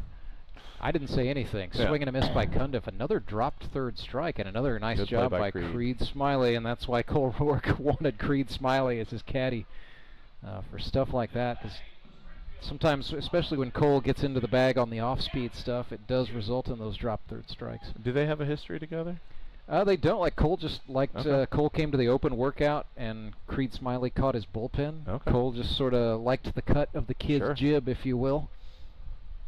And so he told Austin Kendrick, that's a guy I'd like to work with. Here's a long fly off the bat of Gavin Huke.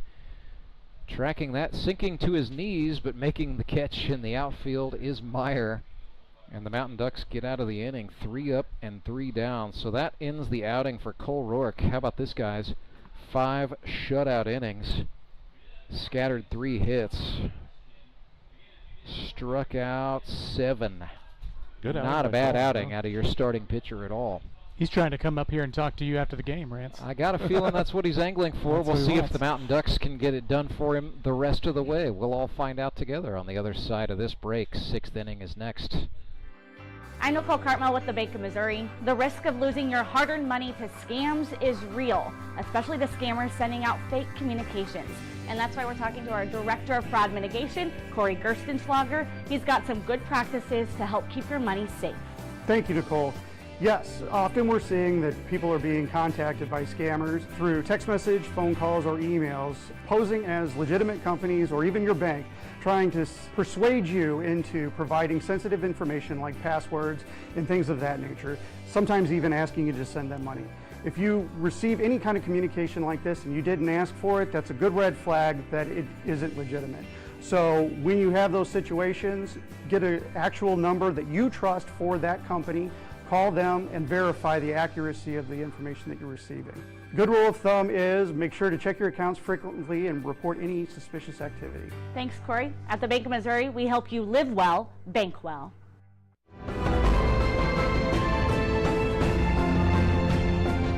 Well, this right here is worth the $5 cost of admission. It's a Henry's Towing pitching change for the Springfield Metropolitans, who have called on Michael Toby Yorks out of Rolla, Missouri. Graduated high school in 2012. Went to Central Methodist University and is back on a GRBL pitcher's mound for the first time in a long time. Matter of fact, 2020, Toby's rookie year with the Springfield Metropolitans, was the last time this has happened in game. He pitched 2 innings, gave up 2 runs on 1 hit, and walked 3 batters. Was a pretty good pitcher as a high schooler. Matter of fact, a good 1-2 combination for the Rolla Bulldogs with Ozark Mountain Ducks hurler Cole Roark. So pretty fun moment in Rolla sports history right here as Toby Yorks is on the mound. Then he went off and had 4 years with the Branson Showmen, in which he did not pitch at all, and now put him back in black with the Mets, and he's back on the pitcher's mound as the club a little bit short-handed today without Clay Murphy. Opportunity making up for that knocking on the door of marine biologist Toby Yorks.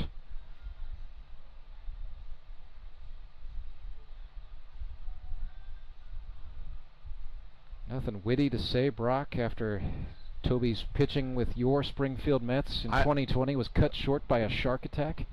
The shark thrashed and dislocated a shoulder, and that's the last time we saw Toby on the mound till today.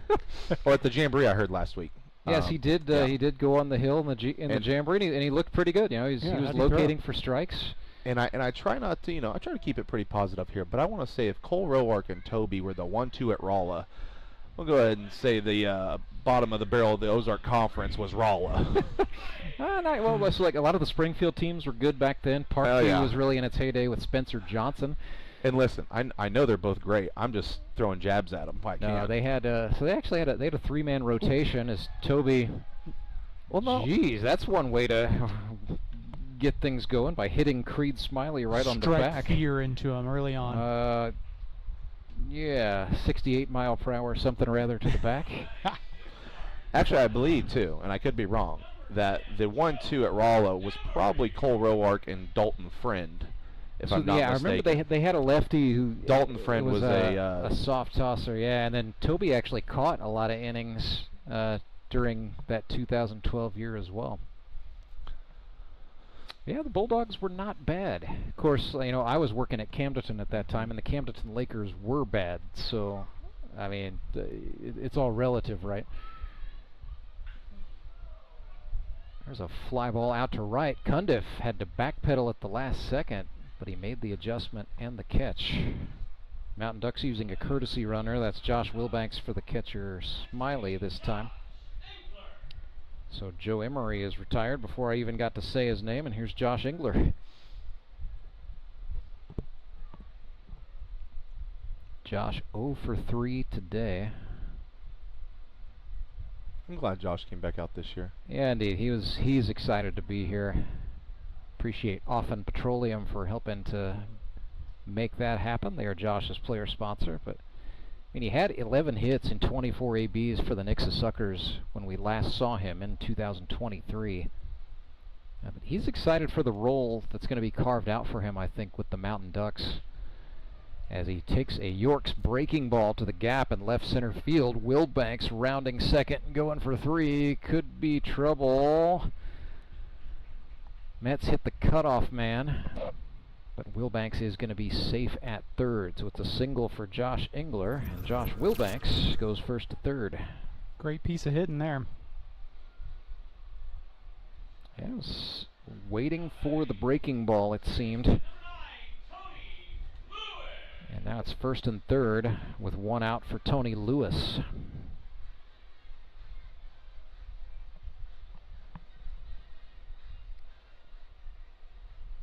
The Godfather. 6 hits a season ago with the Mavericks. Swung on and missed there. Well, you have to go all the way back to GRBL Season 1. That is the first time and the last time that Tony Lewis won the Howard Bell Trophy and tasted sweet, sweet total victory. He was the player manager on that team as Josh Engler steals second base uncontested. That's surprising to me. I don't think I knew that. It has been, Tony has bounced around. This is his second stint with the Mountain Ducks. But yeah, he's gotten close, just hasn't quite gotten there. There's a jam shot fouled straight back. He is threatening that season 10 is going to be the last one, but I also know how much he worked to get himself into shape. And Tony, of all people, knows, heck, 41 years old, that's just starting to enter your prime in GRBL years.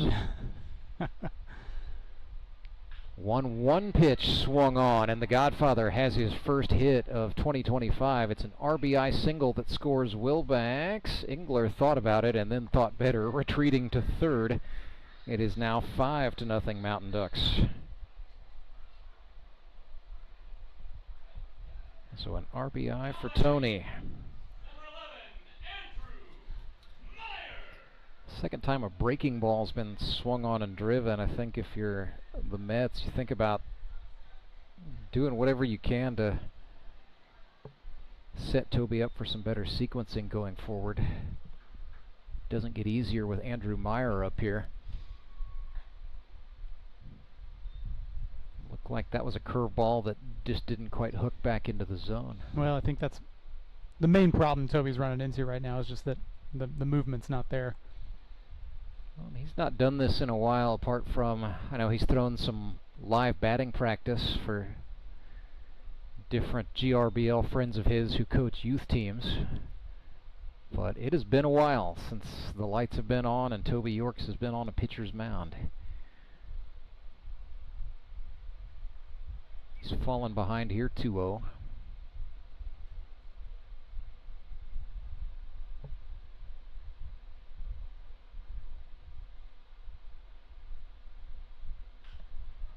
That was a breaking pitch. Meyer got under that. Justin Parker's gonna have a chance, and no, it spits back out of his mitt.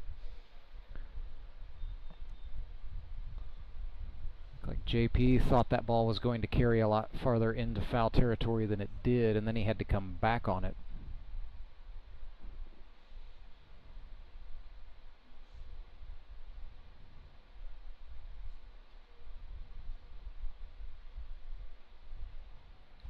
Five to nothing Mountain Ducks on 6 hits. Making the most of their opportunities. 1 out here in the 6th. Meyer drives one sharply, but it's right at the shortstop Kaufman, and they are going to double him off. Wow. The old 6-3 double play. That's one way to get out of a jam if you're the Mets. I'm sure Toby appreciates that. 1 run plated in the top of the 6th. 5 to nothing. Mountain Ducks leave the Mets. We are back with more Grip and Rip baseball right after this break. Now I have all my HVAC has been upgraded. Everything's working smoothly. You know, again, that's why I use All Clear. I'm Bruce Porter. I own a company here in town called the Resource Center. We do insurance and financial stuff. So I'm not a plumber. We're busy. We have a really good staff. Just like Garen and his team, you know, we try to make a difference in the world. The last thing I want to do is be having to close my business because my plumbing doesn't work. When you use other companies, sometimes you'll get an accurate quote, and sometimes they'll have to come out more than once. And then it seems like you're always paying for this, that, or the other. So when you have somebody you can trust that's going to take care of your units or fix your plumbing when it's down, that's why I use them, because I can call them and they'll fix it, and I never have to worry about pricing. I never have to worry about what if I need them to come back. They've always been willing to come right back out and make sure it's right. We called All Clear, and I'm glad we did. Hi, this is Branson Showman manager Jacob Carlson. Watch me run it back on Baseball Night in the Ozarks tonight at 6. Showtime.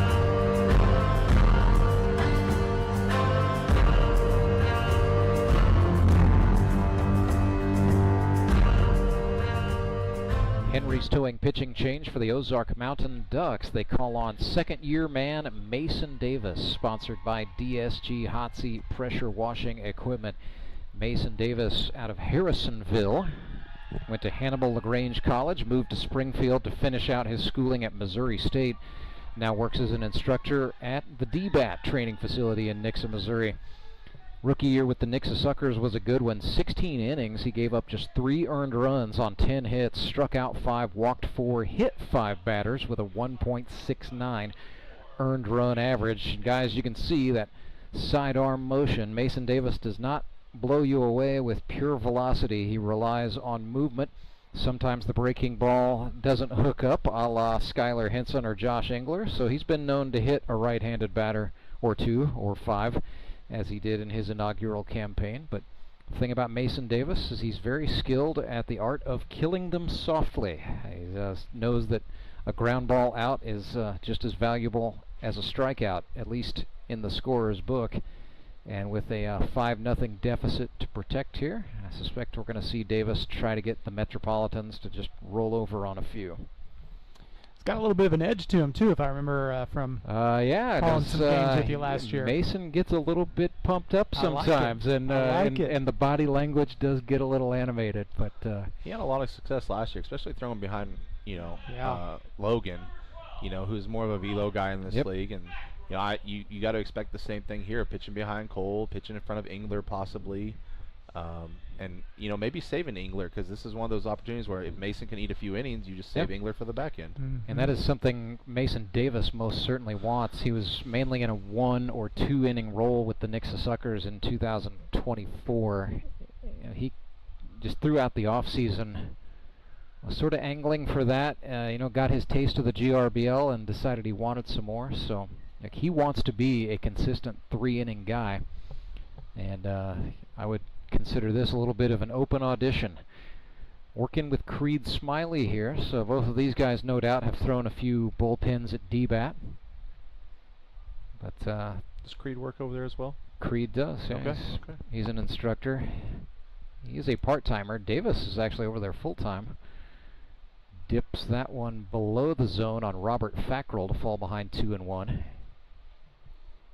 Yeah, Mason definitely a high baseball IQ guy to go with what is generally pretty good command of the zone.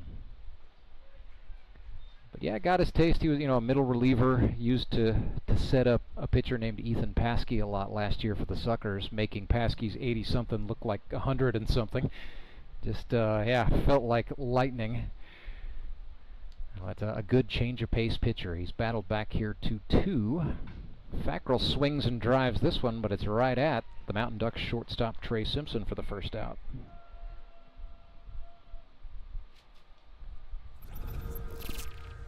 Batter's going to be Dustin Thomason, 0 for 1 on the day.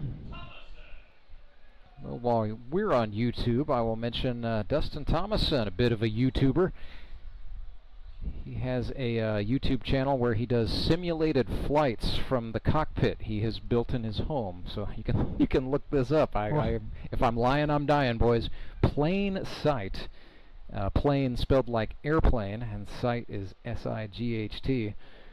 But that's his day job is digital marketing. So Is he a pilot? He was a pilot. Say. He is. Okay. So he got his commercial license just recently in 2024. But he's one of those folks with the full-on sim rig in his household. Sure, yeah. So occasionally, you can. I spent more time than I probably should have checking out his YouTube channel. Deep diving at and midnight. just watching him fly places, part of the hours and hours of research. But that is a whole other, if you've never done that, guys, there's a whole genre for people who play Microsoft or play, they don't consider it playing, it's real to them.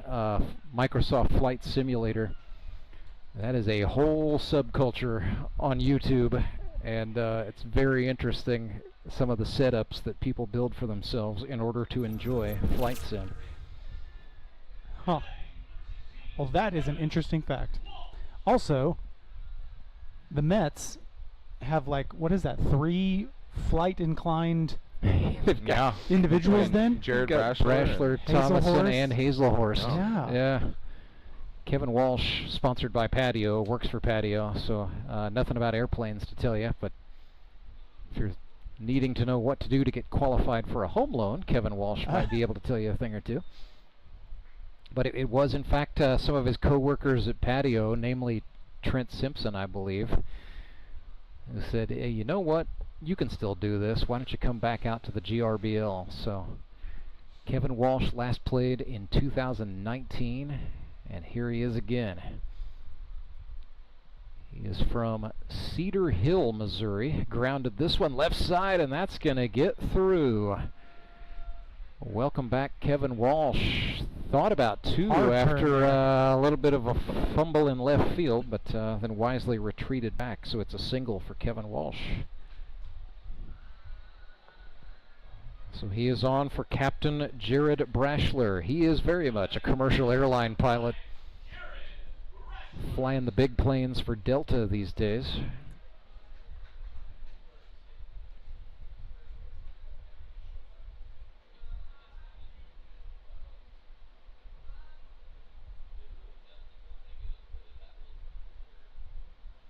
Once asked Brashler why it seems like the pilots aren't really paying attention when they give the pre-flight speech over the intercom. It sounds very nonchalant. We'll reach our cruising altitude of 30,000 feet, have you into Charlotte. He says, well, that's because we're multitasking. as that speech is going on. And on a busy day at the airport, got to make sure you taxi out, get in line, and get the show on the road. I've tried multiple times to let him know about my flights ahead of time to see if we can. Yeah, what strings might I need might to be get Henry pulled. in the cockpit at some point in time. Brashler grounds this one left side. Engler up with it for the Ducks. Elects to send it over to Tony Lewis at second base to get the out. And so that ends the 6th inning with the score. Ozark Mountain Ducks 5, Springfield Metropolitans nothing. We're back with the stretch inning right after this. The Fuel Forward app is a go. Fuel Forward provides quick and secure payments and everyday savings on fuel at your local Rapid Roberts to keep you moving forward. Download today and save up to 20 cents per gallon on your first fill-up. Then save 5 cents per gallon every fill-up after that. Driving just got a whole lot better thanks to the Fuel Forward app at your local Rapid Roberts.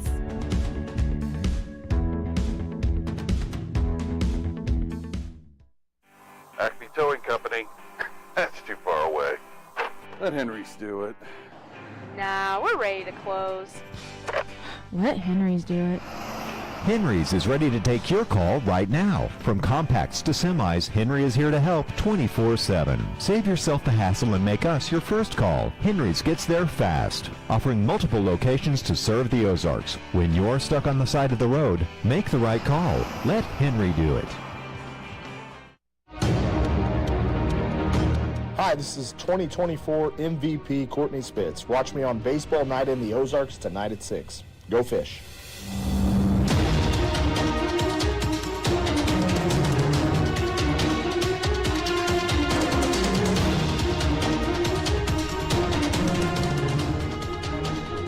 Burger, Nick Bacon, Brock Chaffin with you live. It's the 3 Live crew up here in the press box at Metter Park, bringing you the Springfield Metropolitans and the Ozark Mountain Ducks. Ozark leads this one 5-0 as we head into the stretch inning. And the Metropolitans sticking with Toby Yorks, and that I think has to do with the fact we talked about it off the top. Mets without Harrison Waters and without Clay Murphy today, so shorthanded in the outfield, in the batting order, and on the pitcher's mound for sure. Both of those guys scheduled to be back with the club next week. Metropolitans will be on Baseball Night in the Ozarks on August 17th, taking on Nick Bacon's Moon City Mavericks. All right, Nick, now's your time. We only speak in Spanish this whole at bat.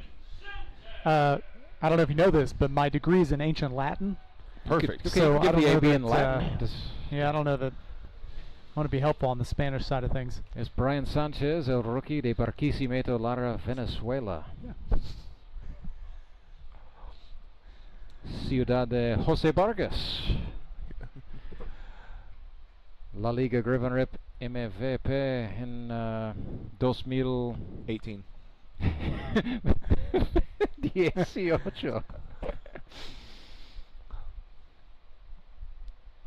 No, 19. High Rollers, 19. Vargas was the MVP in 2019. Yeah, that's right. Yep. The first year was the COVID year of the team names. Yes, that came out. 2020. And he was a Met that year. He was with the Mets. Yeah. So Brian Sanchez. Kind of funny, he is from the same city as Jose Vargas, Barquisimeto. Tony Lewis, hilarious. When we found that out, Tony asked him, hey, do you know Jose Vargas? Like, Tony, Barquisimeto's a big city. It's like the 4th largest city in Venezuela. But he knew him. He knew him. No, he did not. Oh, okay. Absolutely not. There's a million people who live there. Listen, Nick and I went to kindergarten together. We did. And disappeared for wasn't that in 20-something Lebanon, years. Missouri, where 1 million people Jolie do not Jolie live? Barber. Right, it was a rural K through 8 Chargers, school. right? We were Chargers or some sort of horse. I'm impressed you had a mascot. Bugskins. Okay. Green and white. 3-1 to Sanchez. Swung on and missed. Yorks got him with a change, and the count is full. So Brian El Lanzador, one of 2 Venezuelans in the GRBL here in 2025, carrying on a very proud tradition. Crowding the plate. Yorks threw him a curve, and Sanchez turned on it down the left field line, but tailing foul. Oof. Just barely, it looks like. Tres bolas y dos strikes a Brian Sanchez. El lanzador Toby Yorks para los Mets. If I've ever seen a Latin swing, that's it. There's always just a style to the game. Oh, Yorks, tough pitch to Sanchez take. thought it was low, and so he took it. Big mistake. Ryan Cargyle rings him up, so down on strikes goes Brian Sanchez. And that'll bring up Trey Simpson. Trey has walked twice and singled, so the on-base percentage looking good, average looking good. I'm sure he'd like to get himself another hit.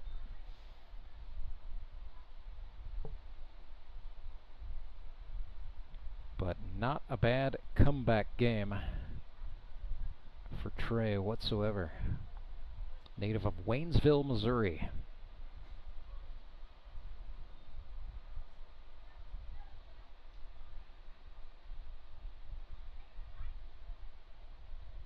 Counts back even 1-1. 5-0 our score. Mountain Ducks lead the Metropolitans. Simpson pushes one in the air to center. Back goes Brashler. Over the shoulder, but he made the catch all the same. And that is what an all-star center fielder like Jared Brashler can do for you. Makes it look easy. I don't know if his first step was in there, but it's almost like he was running back and put it into a second gear to finally catch up to it, but nice catch. I think perhaps that ball had a little bit more carry than he initially read, but yeah, credit Brashler for making the adjustment and figuring out where to be. The wind's still working up there. I just keep looking at the flag and the trees behind it. Mason Davis, the pitcher, grounds one to the second baseman. Job, Toby. Indeed. Thomason made the play, and it is a 1-2-3 inning for Toby Yorks, which is certainly 3 big outs for the Metropolitans. They have got to find a gear and find some offense. We'll see if they can on the other side of the 7th inning stretch. It is the Sumit's Hot Yoga 7th inning stretch, brought to you by our friends at Sumit's Hot Yoga and by Burl Behavioral Health. I need a change. My workouts are too boring. Oh, I've got an amazing workout for you. Hot yoga. I've lost weight and I'm more flexible. Try our community classes for only $8. Sumit's Hot Yoga. You are going to feel awesome. Take a breath. Here's your Be Well moment with Burl Behavioral Health. In a world that requires us to be in constant motion, we can focus on moving our bodies in ways that restore us instead of deplete us. Let's listen to our bodies and briefly stretch in ways that fit what we need. Take a deep inhale and a long exhale out as you gently stretch your neck, your shoulders, or your arms. We deserve to build physical rest into our daily routines. For more wellness, visit BeWellCommunity.org.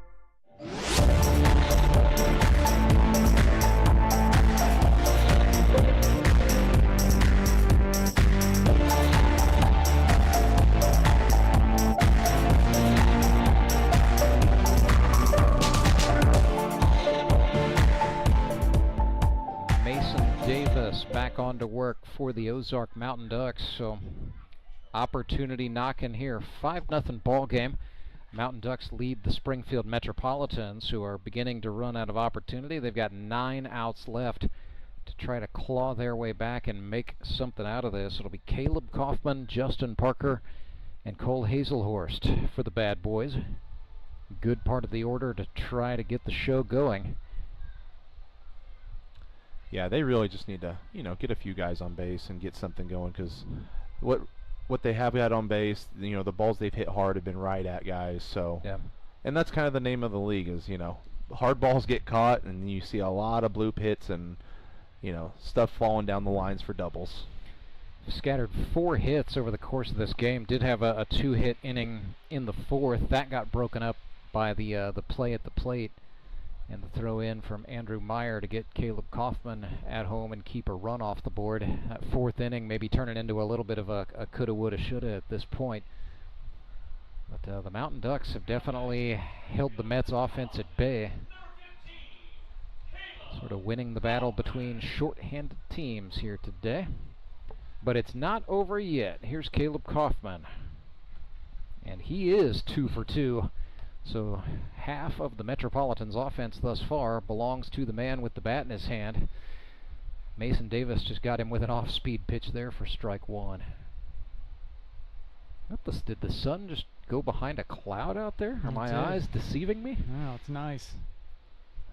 Still definitely have the breeze blowing. It is a crosswind, first to third. It's a ballpark that goes home plate to center, moves in a northeasterly direction, so sort of a rare wind out of the southeast today. Oh, now it's more almost a due easterly wind, which is very rare for Missouri in general.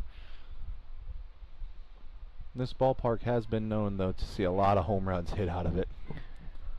You've hit a few of those. Here's a pop-up. It is in foul territory, and yeah, Josh Engler was allowing for the wind a little bit there and then had to reach back toward fair territory to haul that into the basket. That's one thing. If anybody's ever played at Meadow Park, they know the ball carries well here. Way more than Ozark Mountain down there. But yeah, I played a few games here in high school and through college and stuff growing up, so the ball has been known to carry.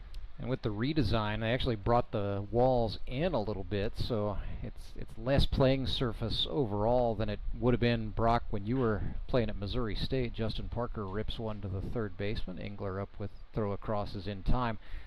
But they compensated by it by making the walls a little bit taller. So those are 14-footers out there, but I believe it was about 10 feet of distance was cut off all around with the redesign and the new Meadow Park. But obviously, you know, the results speak for themselves. In a survey of GRBL players, the love for Meadow Park was very strong in the past off season. So helped Tony Lewis make the business decision to move over here full time here in season 10.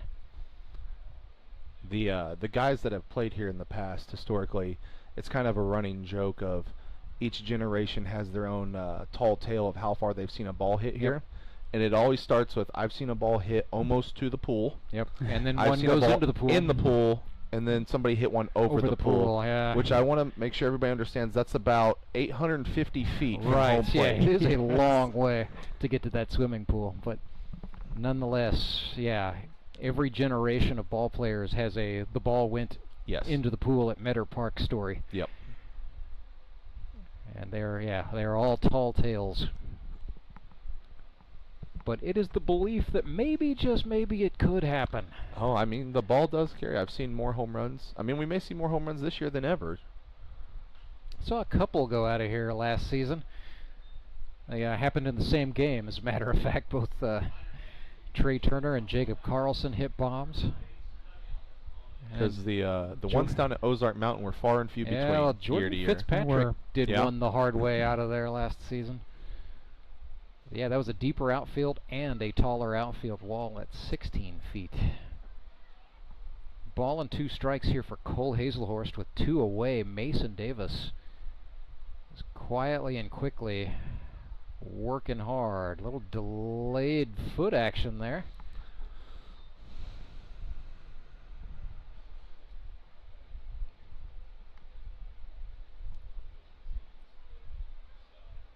Cole Hazelhorst not really falling for that, so it's deuces wild. Davis likes what he sees from Creed Smiley. Comes set. Rocks and deals a breaking pitch. Hazelhorst got that one between the third baseman and the shortstop, and so Cole is aboard. His second single of the day is well timed for the Metropolitans. And he is on for Toby Yorks, who is making his first plate appearance of the day. But Toby, a Silver Slugger Award winner. The Mets are they're getting some good hits. They're just struggling to string anything together. Toby Yorks, 308 lifetime, 41 for 133. Was 11 for 33 with Branson a season ago, so 333 average. Climbing up on that 50 mark here soon. He's threatening, isn't he? Of course, he has had a season where he was 2 for 9, struggling with injuries and illness, so it's not a guarantee, but if Toby can put together a season like he is capable of, we'll get ourselves another half-century hitter. How many of those we have this time around, Rance? I believe we are now up to 10. Wow. And we've got a couple more guys who are threatening. Anybody on the 100 mark? Yeah, I know we got some 10 No, years in the league. The all-time lead is 84. That's Skylar Carter as the pitch goes behind Toby Yorks. Just a little grip lock from Mason Davis. Maybe a little too much sunscreen and sweat there. I don't know. That ball just did not seem to exit his hand correctly. So yeah, 84 is the career mark that everybody else is shooting for. Yep, nice. Skylar Carter. And then a couple of guys in the 60s. So it's Skylar Carter by a mile, a pretty tremendous margin. Well, that's right a guy now. who's historically bat leadoff, has been in the league for 10 years, so you're going to have more at-bats than anybody else. And he's just consistent, right? He's a guy who can go out there and get, a clip of about 1 hit per day, and that's just what Skylar does. So we'll see him tonight on baseball night in the Ozarks. He's going to be relied upon to generate offense for the Nix's Suckers. Toby Yorks has worked into a 1-2. Runner on second now after the wild pitch. Davis took something off there. Yorks put that one in the air to right. But running in and making the grab again is Meyer. Threat is neutralized. A couple of scoreless innings there for Mason Davis. And we head to inning number 8. 5-0 is the score. Ozark Mountain Ducks lead the Springfield Metropolitans. 2 innings to go. When Gary and Sandra Henry started Henry's Towing nearly 5 decades ago, customers knew that Henry would be the guy coming to help. People would call and ask to let Henry do it. And as Springfield has grown, our family has grown as well, so there's always someone around to come help you out. Everyone at Henry's is a member of the family, fully trained and as dependable as the original. With a family this size, help is always right around the corner. So if you find yourself in need of roadside assistance, remember to call the name you've grown to know and trust. Remember to let Henry do it! Do you ever wake up and feel like you're already out of energy? I haven't felt that way since I started doing yoga. You do yoga? Every morning. Best change I've ever made. Try our community classes for only $8. Sumit's Hot Yoga. You are going to feel awesome!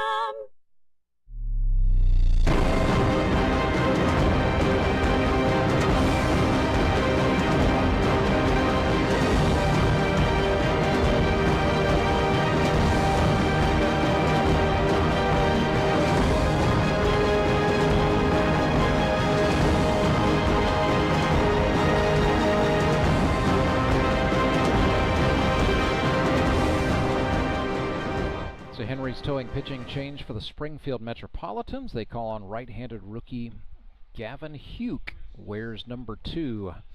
He is sponsored by CNH Reman. Went to Carthage High School in Carthage, Missouri, where he played both football and baseball. Now lives in Walnut Grove, Missouri. Works at CNH Reman. He's an engines product engineer. And just judging by social media, this guy is very, very into vehicles and vehicle parts. Matter of fact, all about it.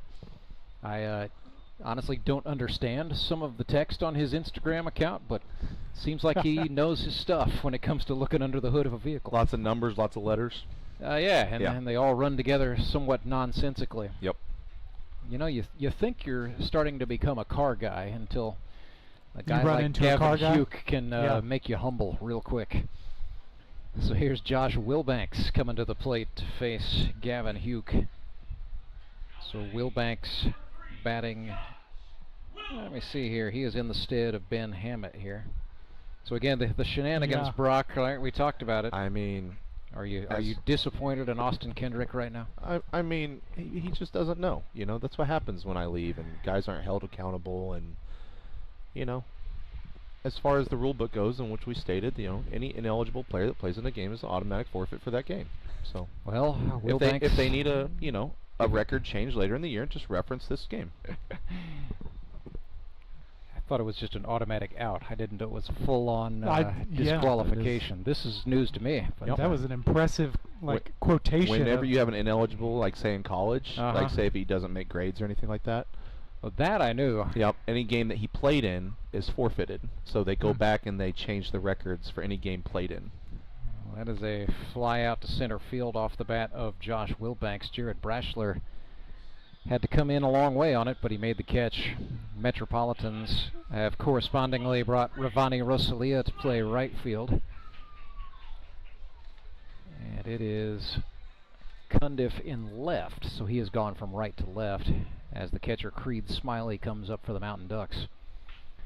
Hugh kind of took something off and spun it, and Creed Smiley was waiting for it. He took advantage and drove a single out into left field. So Creed is aboard, and the Mountain Ducks go to the top of the order. First GRBL hit of Creed Smiley's career. He's been on 3 times today, but that's the first hit. Joe Emery wearing the collar, looking to change that here in the 8th. Physical therapist, played junior college baseball at St. Louis Community College Forest Park, and then went to Truman State University for very academic reasons, as most people who go to Truman State University do, but was on the baseball team there as well. Played 40 games and hit .248 for the Bulldogs. I wonder if he majored in Latin. He did not major in Latin. I do actually know he has a master's degree in the science of kinesiology. Anybody know what kinesiology is? I do, yeah. It is the science of human body movement. Yep. Joe, a physical therapist, good guy to have on your roster for a lot of reasons. He ought to be working on Brett Gallion and Austin Kendrick after this one is over. And anyone else who's complaining, 2-1, make it 3-1. So Gavin Hugh looks like he's not really letting it all hang out in terms of velocity. Instead, he's just sort of trying to flip the ball into the zone. Worked on Emery as he got way underneath that. Second baseman Thomason ranged back and made the out.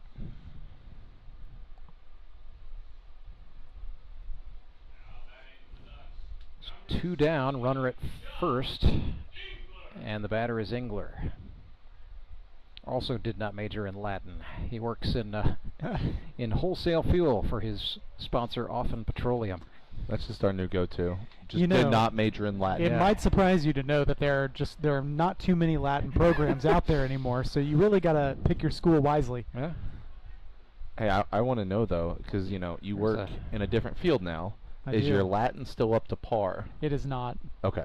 Latin's an interesting thing because unlike other languages, you don't really learn it by immersion. So you learn to read it, but you never actually speak it. Okay. So even in my heyday, I don't know that I could have just like So you rattled can off read a and bunch of write, Latin. Right. but just not speak. Yeah. Okay.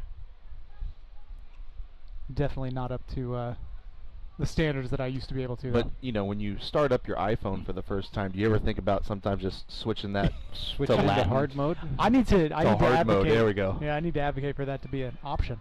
Josh Engler flies this one up in the air to drop. right. Yes, indeed, it drops. It's a Texas leaguer. Wilbanks gets the whoa sign, and smartly so, as the Metropolitans got that ball in to home plate.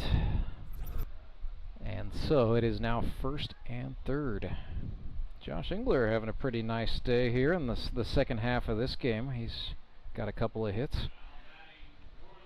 Gonna bring up Tony Lewis. Had a 2 RBI single in the 6th. So 1 for 3. Also got hit by a pitch. Give me Tony for a home run or a double down the right field line. Well, they are playing him pretty deep there. Ravani Rosalia has been instructed to go back. And yeah, you look at the second baseman there, Thomason. He's got his feet on the grass.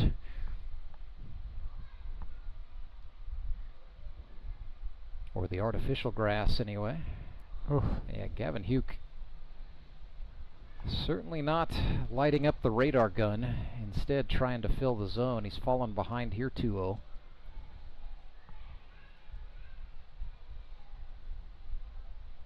Runner goes for second. Lewis swings and misses, but it is a stolen base for Engler, and the ball got away from Kaufman. That's enough for Wilbanks to come home and score. So capitalization at the right time makes it 6-0 for the Mountain Ducks.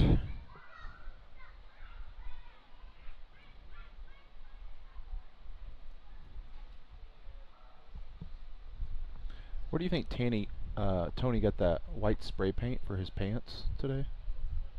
Did he get that in the child section of Academy? Hey, he's trying to show off the all the gains. He's trying to show off more than the gains. Yeah, I have a feeling he might be in borrowed gear. That's, we were talking earlier, it's the first time I've ever seen Tony Lewis in high socks. Yeah. Actually, I was giving him a hard time before the game. He said his old pants were too big. Well, hey, yeah, see there? That's compliments. I think I said, you're a vice president of a bank. I think you can afford a pair of new pants.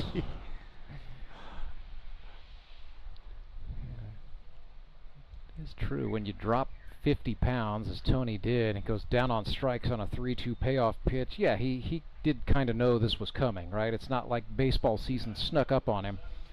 You know, when you're the commissioner, you know when the first game is. But Gavin Hugh sends Tony Lewis in his tight pants back to the dugout. We will go to the bottom of the 8th. It's up next right after this. It is Grip and Rip Baseball, live and free all day long on YouTube. When Gary and Sandra Henry started Henry's Towing nearly 5 decades ago, customers knew that Henry would be the guy coming to help. People would call and ask to let Henry do it. And as Springfield has grown, our family has grown as well, so there's always someone around to come help you out. Everyone at Henry's is a member of the family, fully trained and as dependable as the original. With a family this size, help is always right around the corner. So if you find yourself in need of roadside assistance, remember to call the name you've grown to know and trust. Remember to let Henry do it! Did you know that Conoco gas has 3 times more detergent additive than the minimum required by the EPA? And 30% more than the top-tier detergent gasoline standard, recommended by major car manufacturers. Other alternatives contain unwanted deposits that can build up on fuel injectors and intake valves, robbing your engine of performance. More quality in every drop. Only at your local Rapid Roberts.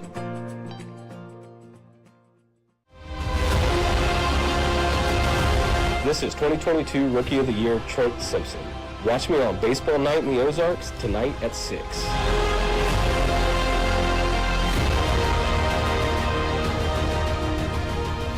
Well, velocity is about to pick up here as we will see the debut of Brian Sanchez, a Henry's Towing pitching change for the Ozark Mountain Ducks.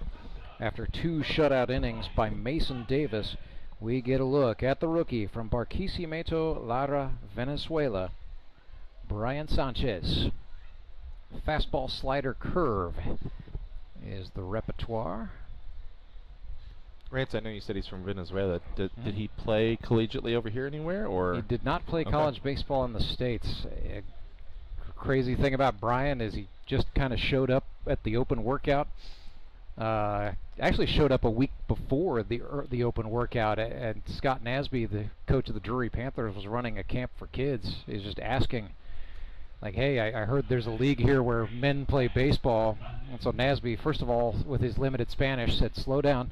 But second of all, said the guy you need to talk to is Tony Lewis, and that's next week when that gets going. So Brian Sanchez just heard there was baseball, literally dropped in out of nowhere, and threw some 85-mile-per-hour darts in his first bullpen. And somebody said, get that guy signed up.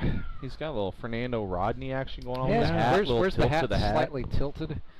I think that's to accommodate the throwing motion. As you can see, Brian lands hard coming down the mound. 1-1 to Cundiff, swung on and chopped to the shortstop. Throw across is in time where Josh Engler hangs on. A little bit of a change on the infield. I thought Cole Roark would play first base. He's actually playing third.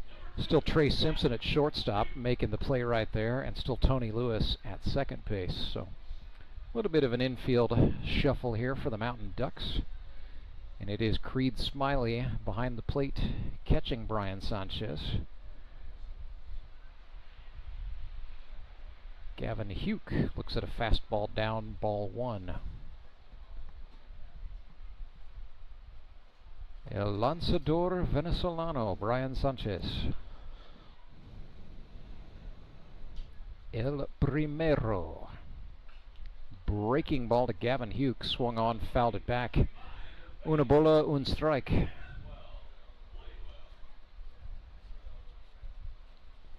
Apologies for not knowing the word for out. I don't have my my baseball glossary up.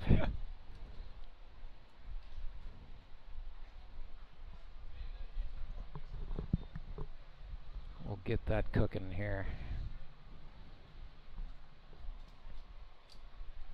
I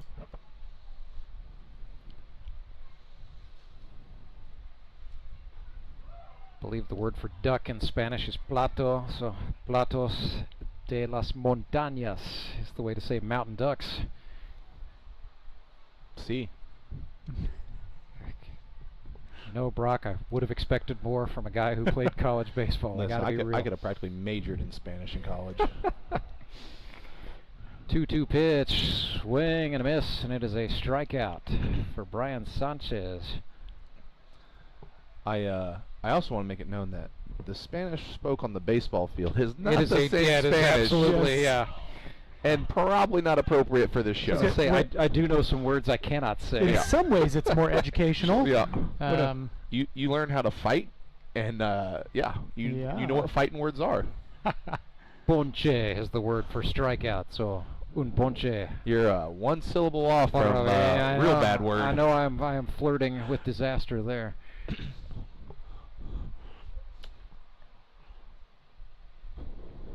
We're laughing about that with Brian during tryouts as Tony Lewis being growing up in a semi-multilingual household knew a few words that he could throw out at Brian to try to make him laugh. my favorite thing to do, because I have MLB Network at the house, but I'm blacked out for Cardinals games. You'd think it's weird being down in Arkansas, but I am.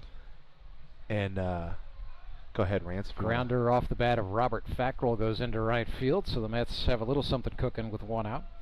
So I find I like to listen to the Spanish broadcast because they'll let me listen to it. Yeah. It's got Benji Molina and somebody else, I can't remember who. But you pick up some phrases and stuff. And so I asked David Rodriguez one day, I'm like, I keep hearing this word, like anytime somebody hits a home run, they say like, a profundo or something like that, and it's this long, drawn-out thing. He goes, yeah, it kind of means to hit a home run, but it also means to, like, go into heaven.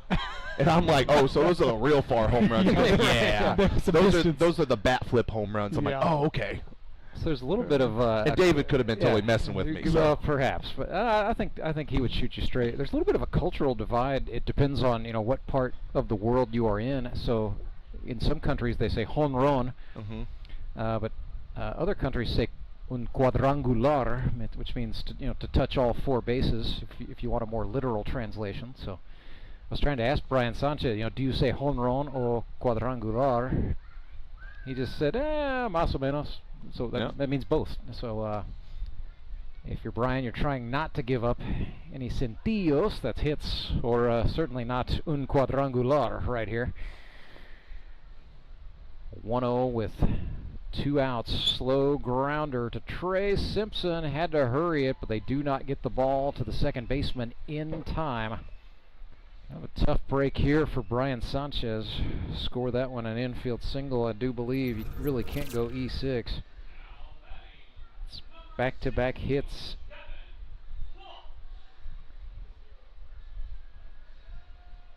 Nice job there by Thomason, and it brings up Kevin Walsh. So Mets kind of cooking here with the bottom part of the order. Walsh lifts one in the air to right. Meyer is going to have to hurry. He will not get there. It's Engler, the first baseman, getting a hold of it, but the Mets are on the board. Cundiff comes home.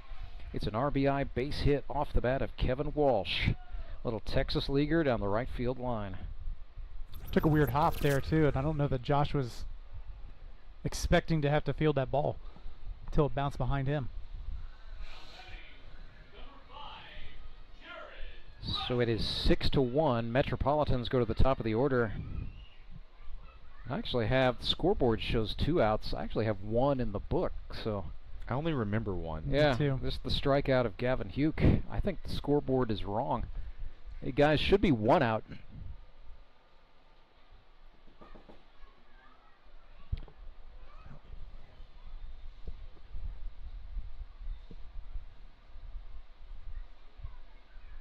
The batter is Jared Brashler. Runners are on the corners for the Mets. Ooh, he swung late. And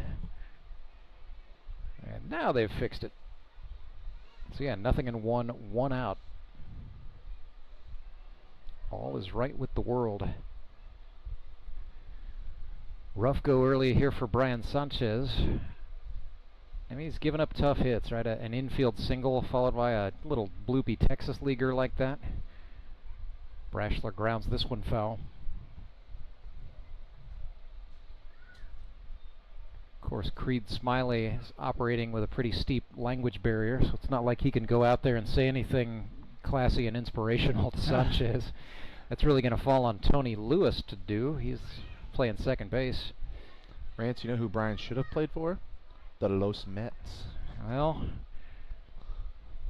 there are not any Venezuelans on the Mets this time. I hate to tell you, Brock. That is a. But we had all of them that one year. Yeah, that was a lot of fun. I enjoyed the all Spanish-speaking infield you had there in 2020. You had Meza up in the broadcast booth doing a Yeah, little. we tried to do Spanish broadcast. Definitely do some, at least an entire at-bat in Spanish, but I think my skills have deteriorated a little bit. Yeah, it's a lot of fun. Los Venezolanos, still a very proud tradition. And with Brian Sanchez and now Arturo Liendo for the Suckers, it continues.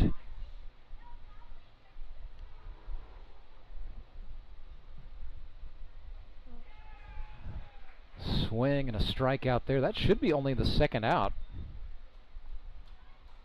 Unless there was something I just don't know about that occurred. Like, I don't think we slept through an out. With the Ducks walking off, the Mets not giving much protest, and so I guess the 8th inning is over. 6-1 is the score. We'll come back and bring you number 9 right after this. At Central Bank, we've brought the home loan process closer to home. All of our lending decisions are made locally, right here in your community, so you get quick answers and loans that are tailored to meet your needs.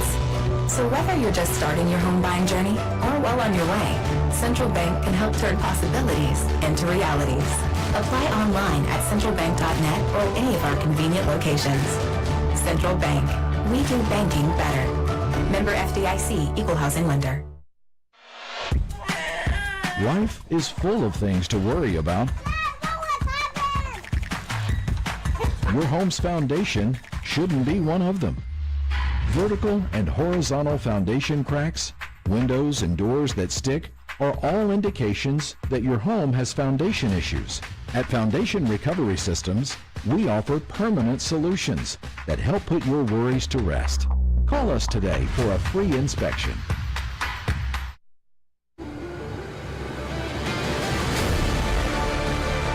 Hey, this is 2024 Rookie of the Year winner Trey Turner. Watch me on Baseball Night in the Ozarks tonight at 6.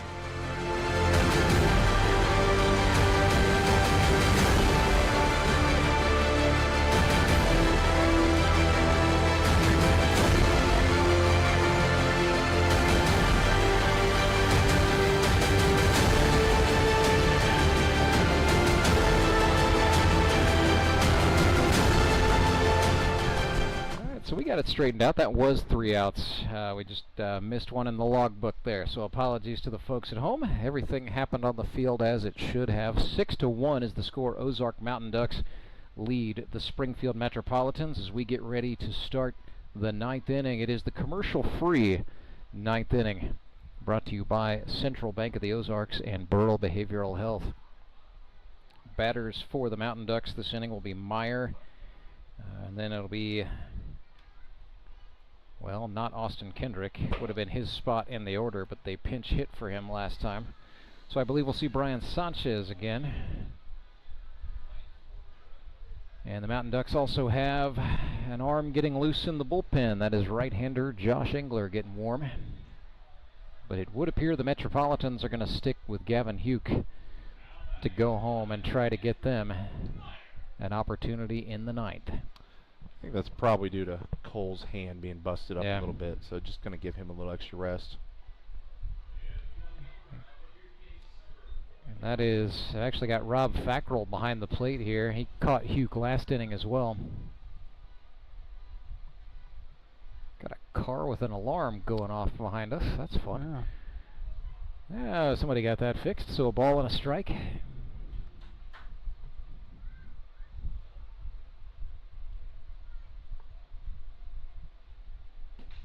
Swing and a hit up the middle. Huke knocked it down, then got up with it and got the ball across to Kevin Walsh in time for the first out. Nice job by Gavin, sticking with that after, you know, when you're a pitcher, right, that's always the scariest thing, a baseball coming right back at you. Brian Sanchez struck out looking first time.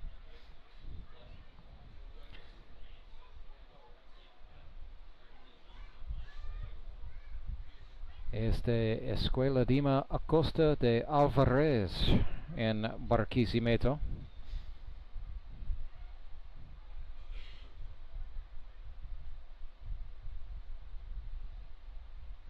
Nothing in one. Huke took something off that time and Sanchez watched it go by. Una bola, un strike.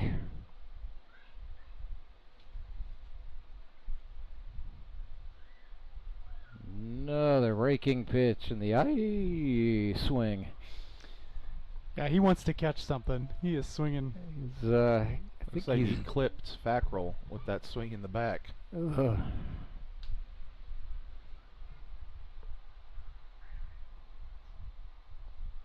Robert Fackrell's a pretty tough character.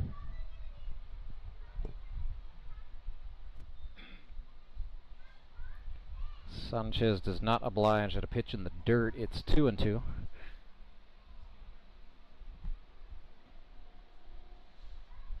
Mountain Ducks trying to nurse this 5-run lead home.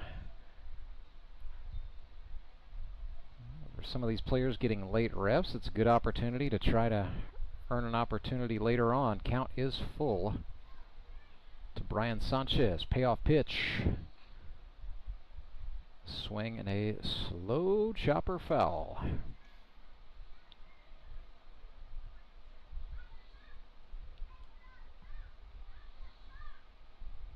No batting gloves. Pretty sure Sanchez using a borrowed bat. Just really running what he brung. And he goes down looking a second time, walks away laughing. But Brian Sanchez is going to want to go back and look at that. So down goes El Lanzador. It'll bring up Trey Simpson, 1 for 2 with a single and 2 walks today.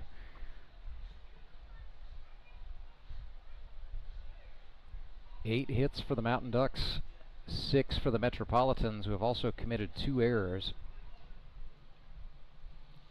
It's just been the timeliness of the hitting for the Mountain Ducks. And credit their ability to also manufacture runs.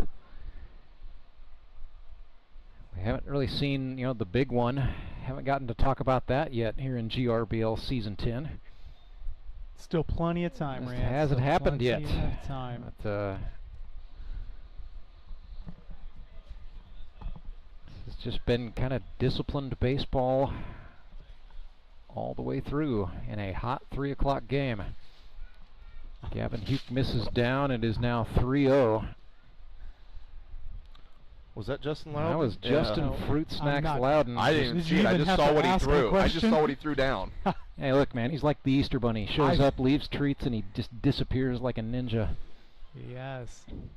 He's going to run out, though, by a third inning, just giving him he may be asking for those back. There's more where that came from. Oh, yeah. I got a feeling it's like off heavyweights. Yes, They fruit just start snacks. pulling them out of every crevice. Fruit Snacks has been buying in bulk. He has learned the joy of That's what bulk supports shopping. his Costco membership. It's just- Indeed. He's got a hollowed out bat. Yeah. And just Fruit Snacks down in it. Well, how about Trey Simpson there getting a base hit? So he's got 2 hits on the day. Maybe trying to make a little bit of a late push to come up here and talk to me. As here is Roark. Got a couple of sacrifice flies in this game. But still looking for the first hit. Pitched 5 shutout innings to start this game. Undoubtedly a difference maker for the Mountain Ducks.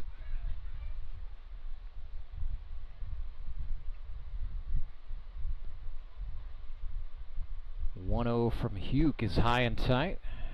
Mets thought about a back pick throw, but Trey Simpson got back in time.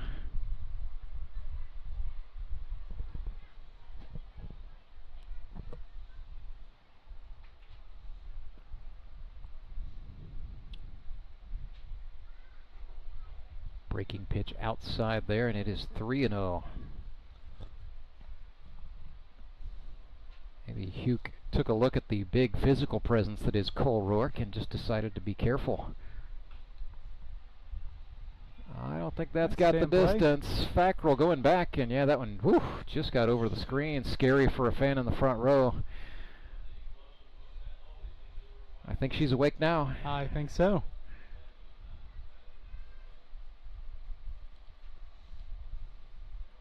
Everyone appears to be all right. 3 balls and a strike when we come back.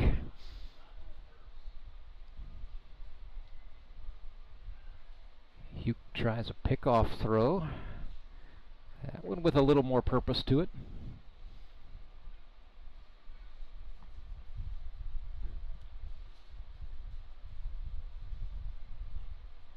Breaking ball swung on. Coming up at 6:30 tonight, it is baseball night in the Ozarks. The Branson Showmen, the Nixa Suckers, Jacob Carlson versus Courtney Spitz. Reigning champion versus reigning MVP. Runner goes, Roark reaches out. Hard hit liner, but right at the shortstop. Caleb Kaufman hauls that in and makes the out. It is the commercial-free 9th inning brought to you by Burrell Behavioral Health with locations throughout the Missouri Ozarks. Here to serve you. Check them out at burrellcenter.com. Well, guys, coming up next week, August 17th, a Sunday, GRBL returns to Sunday games at high noon. It's the Branson Showmen taking on these Ozark Mountain Ducks. At 3 o'clock, the Nixa Suckers play the Republic Locos. And then at 6, the Springfield Metropolitans take on the Moon City Mavericks. Nick Bacon, you've gotten a good look at the Metropolitans here, albeit without Clay Murphy and Harrison Waters. You're expecting to get a little bit of a different look for your foes a week from now? I think so. I think that there's only so much stock I can put into what I've seen from them today, just given the fact that they're shorthanded with some of their staple players, you know. And so I wouldn't put anything past Clay Murphy and his ability to come back and right the ship. I mean, barring anything crazy here for the Mets, probably looking to get back into the win column next week against us. But I don't know. I think 2-0 sounds pretty great for the Moon City Mavericks too. So it is a Henry's towing pitching change. Not a child in the stadium cares about Josh Engler on the mound, as Bluey has made an appearance on the main concourse. So Bluey entertaining the fans. And so in lieu of his warm-up music, Josh Engler just got treated to Bluey's warm-up music as he's getting loose. Engler making his first pitching appearance in a GRBL game since 2023. When we last saw Josh, he pitched 23 innings and had a 5.48 ERA for the Nixa Suckers.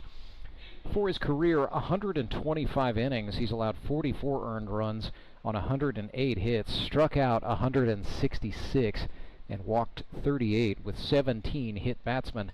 That's what happens when the slider doesn't slide. It's a 3.17 career ERA for Josh Engler, who won the MVP award with the Republic Locos in 2021. And that was the year where he set the single season record and the single game record for strikeouts with 69 and 14 13, check that, respectively. Not going to get 13 strikeouts today unless something incredibly dramatic happens. But here in the bottom of the ninth, protecting a 5-run advantage, the Mets just trying to get it going a piece at a time, and Caleb Kaufman with a nice piece to start it out. He singles out into center field. Kaufman, look out, guys. He is now 3 for 4. A Met to watch out for next week, perhaps, Nicholas. Mental notes. Mental notes. So Caleb Kaufman is on for Justin Parker. 6-1 is our score. Mountain Ducks lead the Mets. And if you're Josh Engler, you just shake that one off, go to the stretch, concentrate on what's up next. Called strike to JP.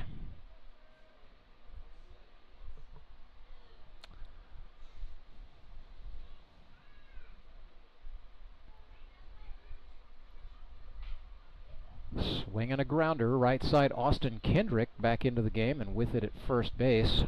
Thought about second, and not liking what he saw from his middle infielders, so instead went to the bag and got the unassisted put out at first. How many times can we re-enter a game right now? All of the times. All the times. All the times. It's week 1. Sure that'll get talked about in the manager's group text. That I think I'm the only person who pays attention to what's said there. So here's Cole Hazelhorst for the Metropolitans with a batter in scoring position. Big opportunity for the flight instructor from Woodstock, Georgia, facing Josh Engler.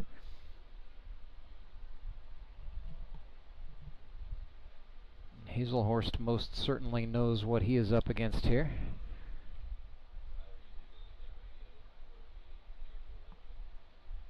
Woo!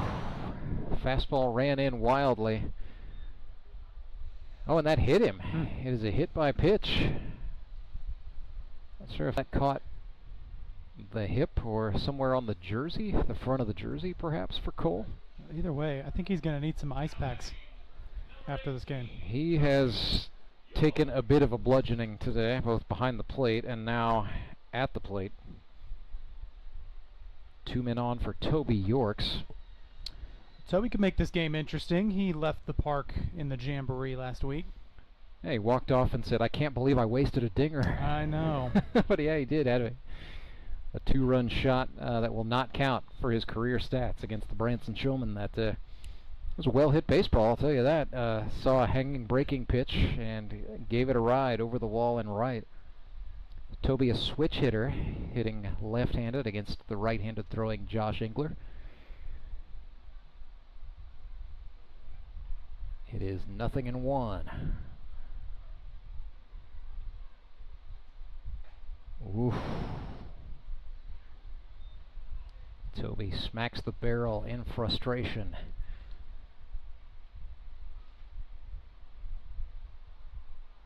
It's a good Josh Engler pitch there. Everything moves.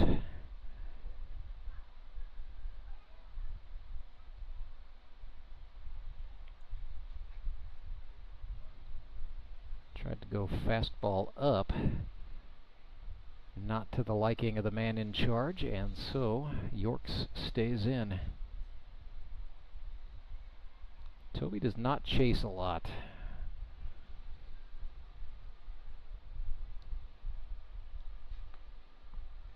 One-two breaking ball left down and out of the zone. Nice patience by Yorks, just clawing his way back into this at bat.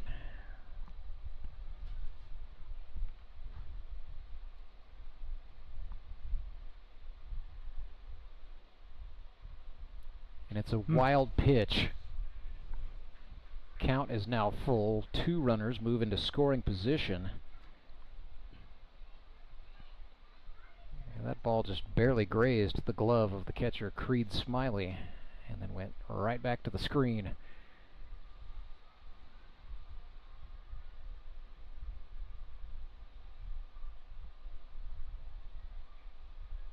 So 3-2 coming up here. Walked him. He's really trying to kind of find it right now. Kind of seen this. This happened in the first game where a relief pitcher would come on and just sort of be all around the zone, but not in the zone. I think it's just super early in the season too, and you're just getting guys trying to get a feel for it. They haven't thrown, for Josh's sake. I mean, he's probably picked up a ball a few times, but it's not like he's throwing, every week. Right. Definitely not. Mountain Ducks elect to flip that one over to second base to take the fielder's choice force out. And a run does come across for the Metropolitans. That's Kaufman scoring. It is now 6-2.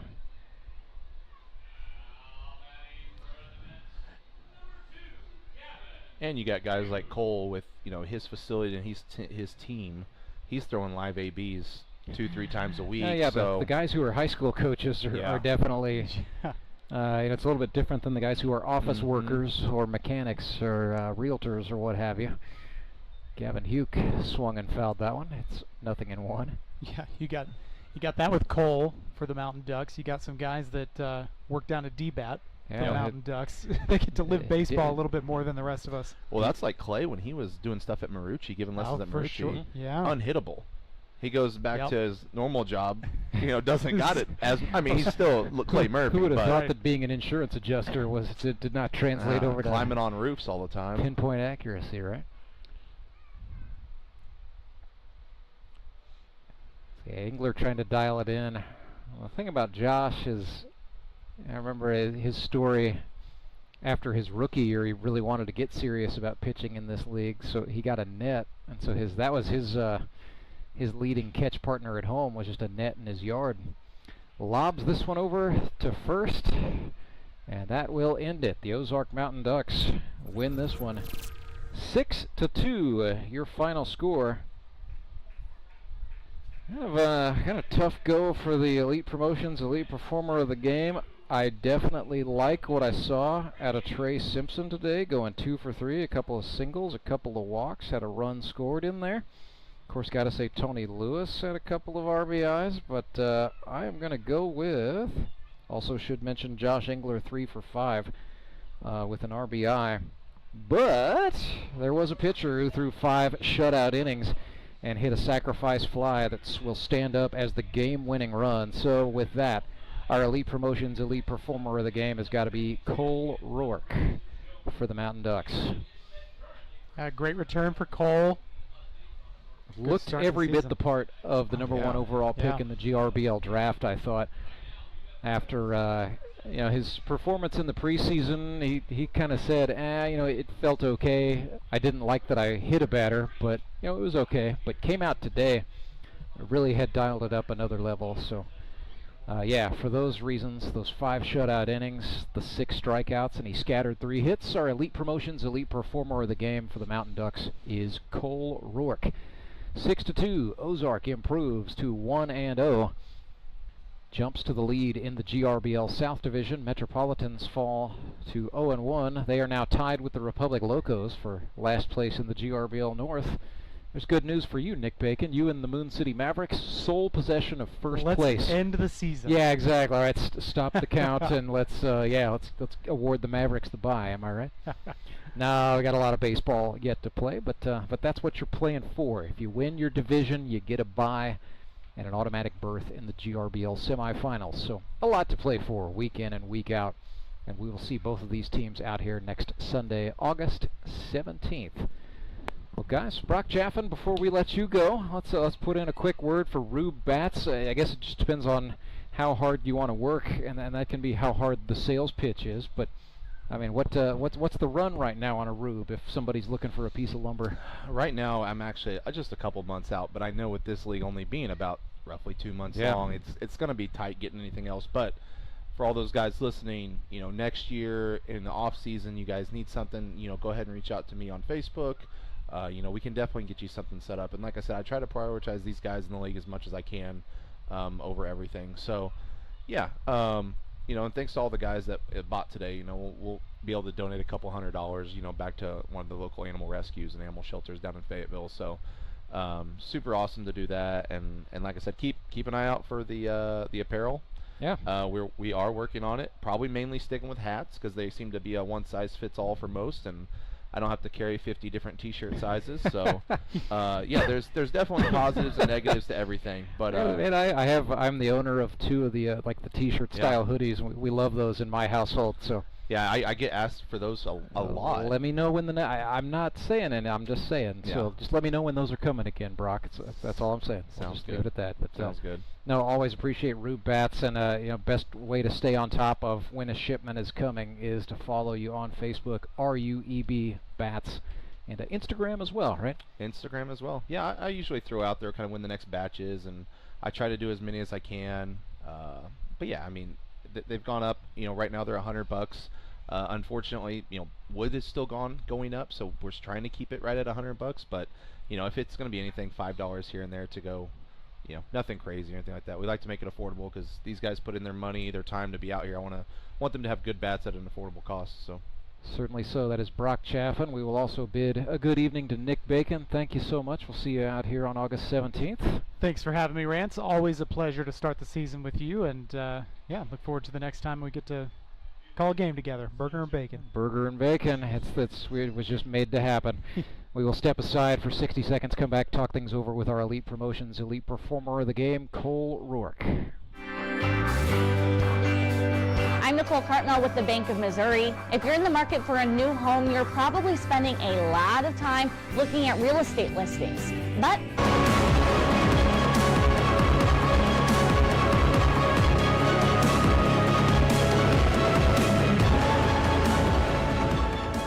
Ranceberger back with you live at Mark Worley Field at Meadow Park, where the Ozark Mountain Ducks are winners 6-2, defeating the Springfield Metropolitans on opening day. Pleased to be joined by our Elite Promotions Elite Performer of the Game, Cole Roark, and our runner-up, Trey Simpson. Cole, let's start with you. A lot of pressure coming in as the #1 overall pick in the 2025 GRBL draft, but I think it's safe to say with those 5 shutout innings, you answered the bell. Tell me about the challenge pitching today in the heat, pitching against the Springfield Metropolitans after a little bit of a layoff from GRBL competition. Yeah, I mean, opening day is always kind of testing ground. You think you're all right, think you're feeling good, and then you go put rubber on the road and see what happens. And no, it was pretty fun. From the pen on, I kind of knew that I was going to throw it where I wanted to. I don't think I threw very many balls all day, just kind of attacked. Knew the Mets were missing a few guys, so just wanted to stay in attack mode and was able to do that and put some zeros on the board, helped buy some defense. Frisco League shout out for Andrew Meyer, Dixon High School, with a sweet outfield assist the hard way. Absolutely, that 4th inning, that was a big one. Kept a run off of the board and kept momentum in the Mountain Ducks' favor, I thought. And certainly a nice job by your mate Creed Smiley to get the job done. So let's talk about those 7 strikeouts a little bit, Cole.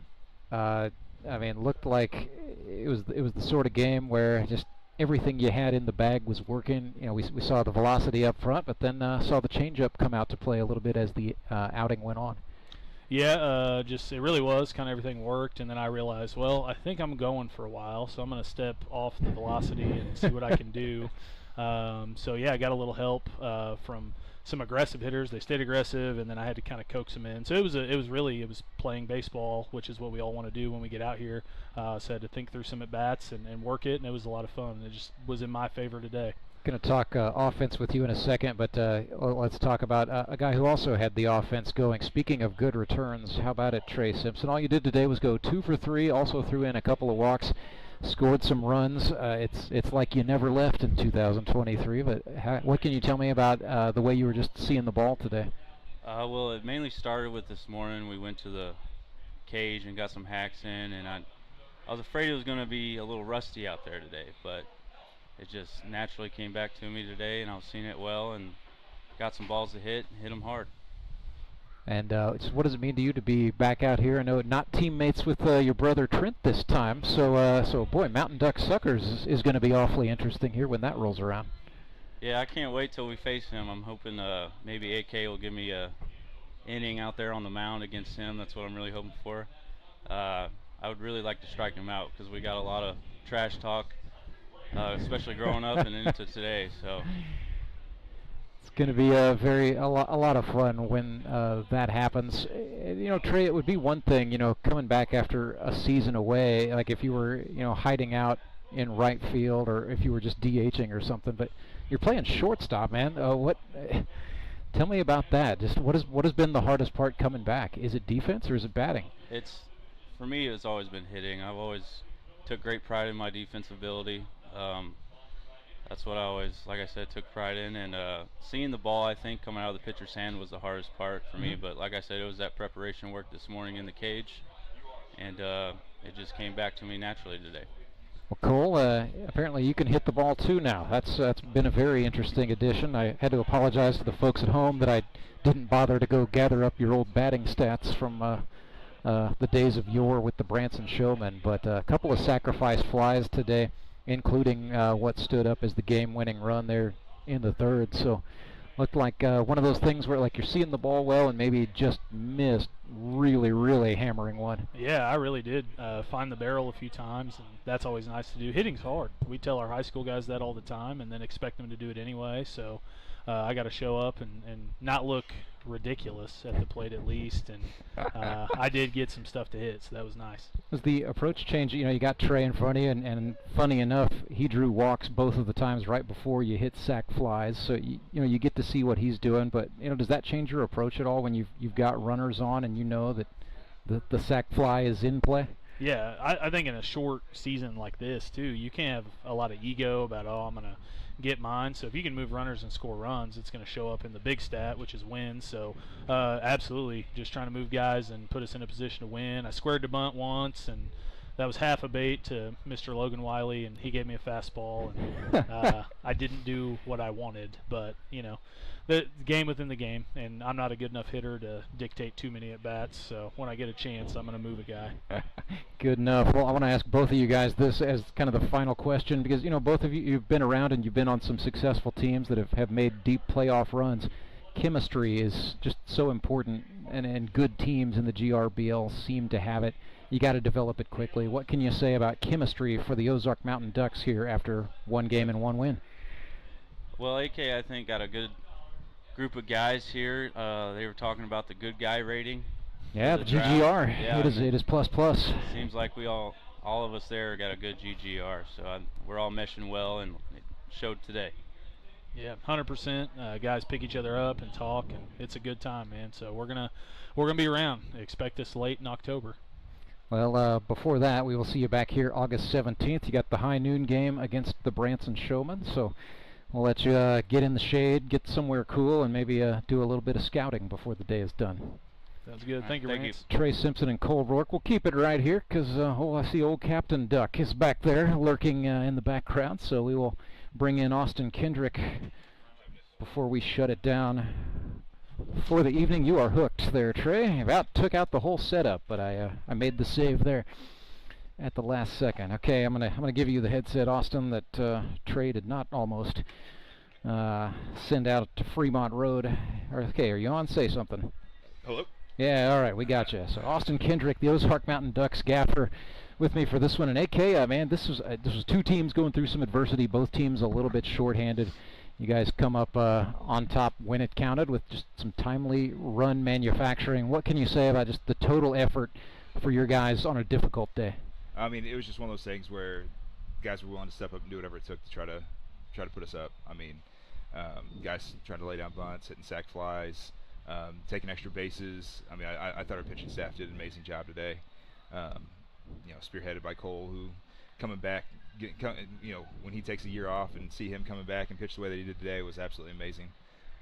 And then, Mason stepping in there and doing a great job just keeping guys off balance, and Brian going out there throwing strikes, and then Engler going in there to shut it. Like, that's the pitching staff, and just being able to do the little things out on the field, make some plays.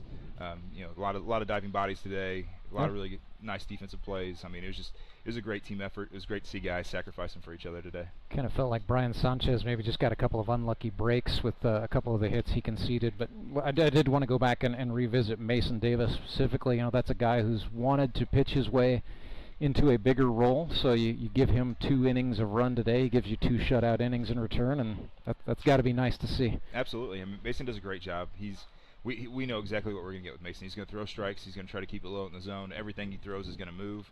And he's going to keep guys off balance, especially coming in after Cole or going in before Brian or Josh. Like he's done a great job, and we've talked a lot this offseason, or this preseason, I should say, about kind of what his role is. And I thought he did a great job for the Suckers last year. And Spitz spoke so highly of him, and just being that guy, that change of pace guy. So, I mean, he'll probably have a lot of work where he gets to get through the batting order at least one time, and he just did a great job today. I'm really proud of him. And then how about the job by your rookie catcher, Creed Smiley, handling Cole Roark, and then you also send him out there for Davis and some of your relievers. As far as defensive debuts go here in the GRBL, I thought that rated pretty up there, but what do you get from Creed, behind the plate, handling the staff that you're throwing at him? Hey, I'll tell you right now, I hate using the word dog. I mean, it's just one of those things that I feel like it's been overused, but Creed Smiley's a dog. I mean, going out there and grinding through 9 innings today and what feels like 105 degrees, and handling the guys that he's handling, he just does a great job. I mean, every chance we got to get into D-bat, he's down there, and he's catching stuff off the machine. He's asking guys to come through bullpens. Like he's eating up with it, and I mean, he's a top tier catcher in this league, and we're lucky that he came out this year, and very lucky that I was able to draft him, because our pitching staff, man, they just flock to him. They're constantly talking to him in the dugout. He's constantly talking to them. Like it's great to see. And I've been very lucky to have some really, really good catchers. But I think by the end of the year, that cat's gonna be sliding up the list. Well, we both kind of set me up for this, but I'm going to just use the term dog myself here in asking this question. Going into this year after the draft, I kind of had the same thought looking at the Ozark Mountain Ducks roster, knowing the returners anyway. I thought, that's a lot of guys with really good GGRs, a lot of high character guys, a lot of nice guys. Sometimes nice guys don't always finish first. So Austin Kendrick, when the chips are down, you feel like you have some guys on your roster who can be that dog, who can be the mean guy when it matters? Absolutely. And I mean, when you got two guys that are historically some of the best pitchers in the league, like they're great guys, but when they're on that bump, like they're out there to be competitors, and they're out there to do everything they possibly can to make sure that they're putting us in a great situation. And I mean, I don't know, in all honesty, I don't know if there's a bigger competitor in the league than Cole Roark. I mean, that cat gets out there and he becomes a different beast out there on the bump, and I think that just kind of feeds to the rest of the team. We do have a lot of good guys, but we got a lot of guys that are hungry to win and really want to win. Like the dugout chemistry is important, but there's a lot of guys out there pushing each other. I mean, I was just telling Clay Odell, we're lucky that we have him in there too to help us out coaching wise, because he does a great job of challenging guys, with being very positive about challenging. And so the GGR is important, but man, we got some guys that are, like, when it comes time to play, they're ready to play. Got a few Ducks who are dogs. So AK 1-0 with these the brand new yellow alternate jerseys. I mean, I know you're not superstitious, but maybe you're a little bit stitious. A little stitious. So are we going to see the yellows come out again to play at some time and point in the near future? We'll see them in the near future. It might be a couple weeks, but we'll see them. Well, we will see you back here August 17th against the Branson Showmen at high noon. So I'll say to you the same thing I told Cole and Trey, which is we'll let you go cool off, get a lot of water, and maybe do a little bit of scouting while you watch Baseball Night in the Ozarks with us. Appreciate you, Rance. Austin Kendrick, the manager of the Ozark Mountain Ducks, victors today 6-2 in their defeat of the Springfield Metropolitans. So for the moment, the 1-0 Ozark Mountain Ducks are in sole possession of first place in the GRBL South Division. We got some more baseball yet to play. That's going to do it for this game broadcast.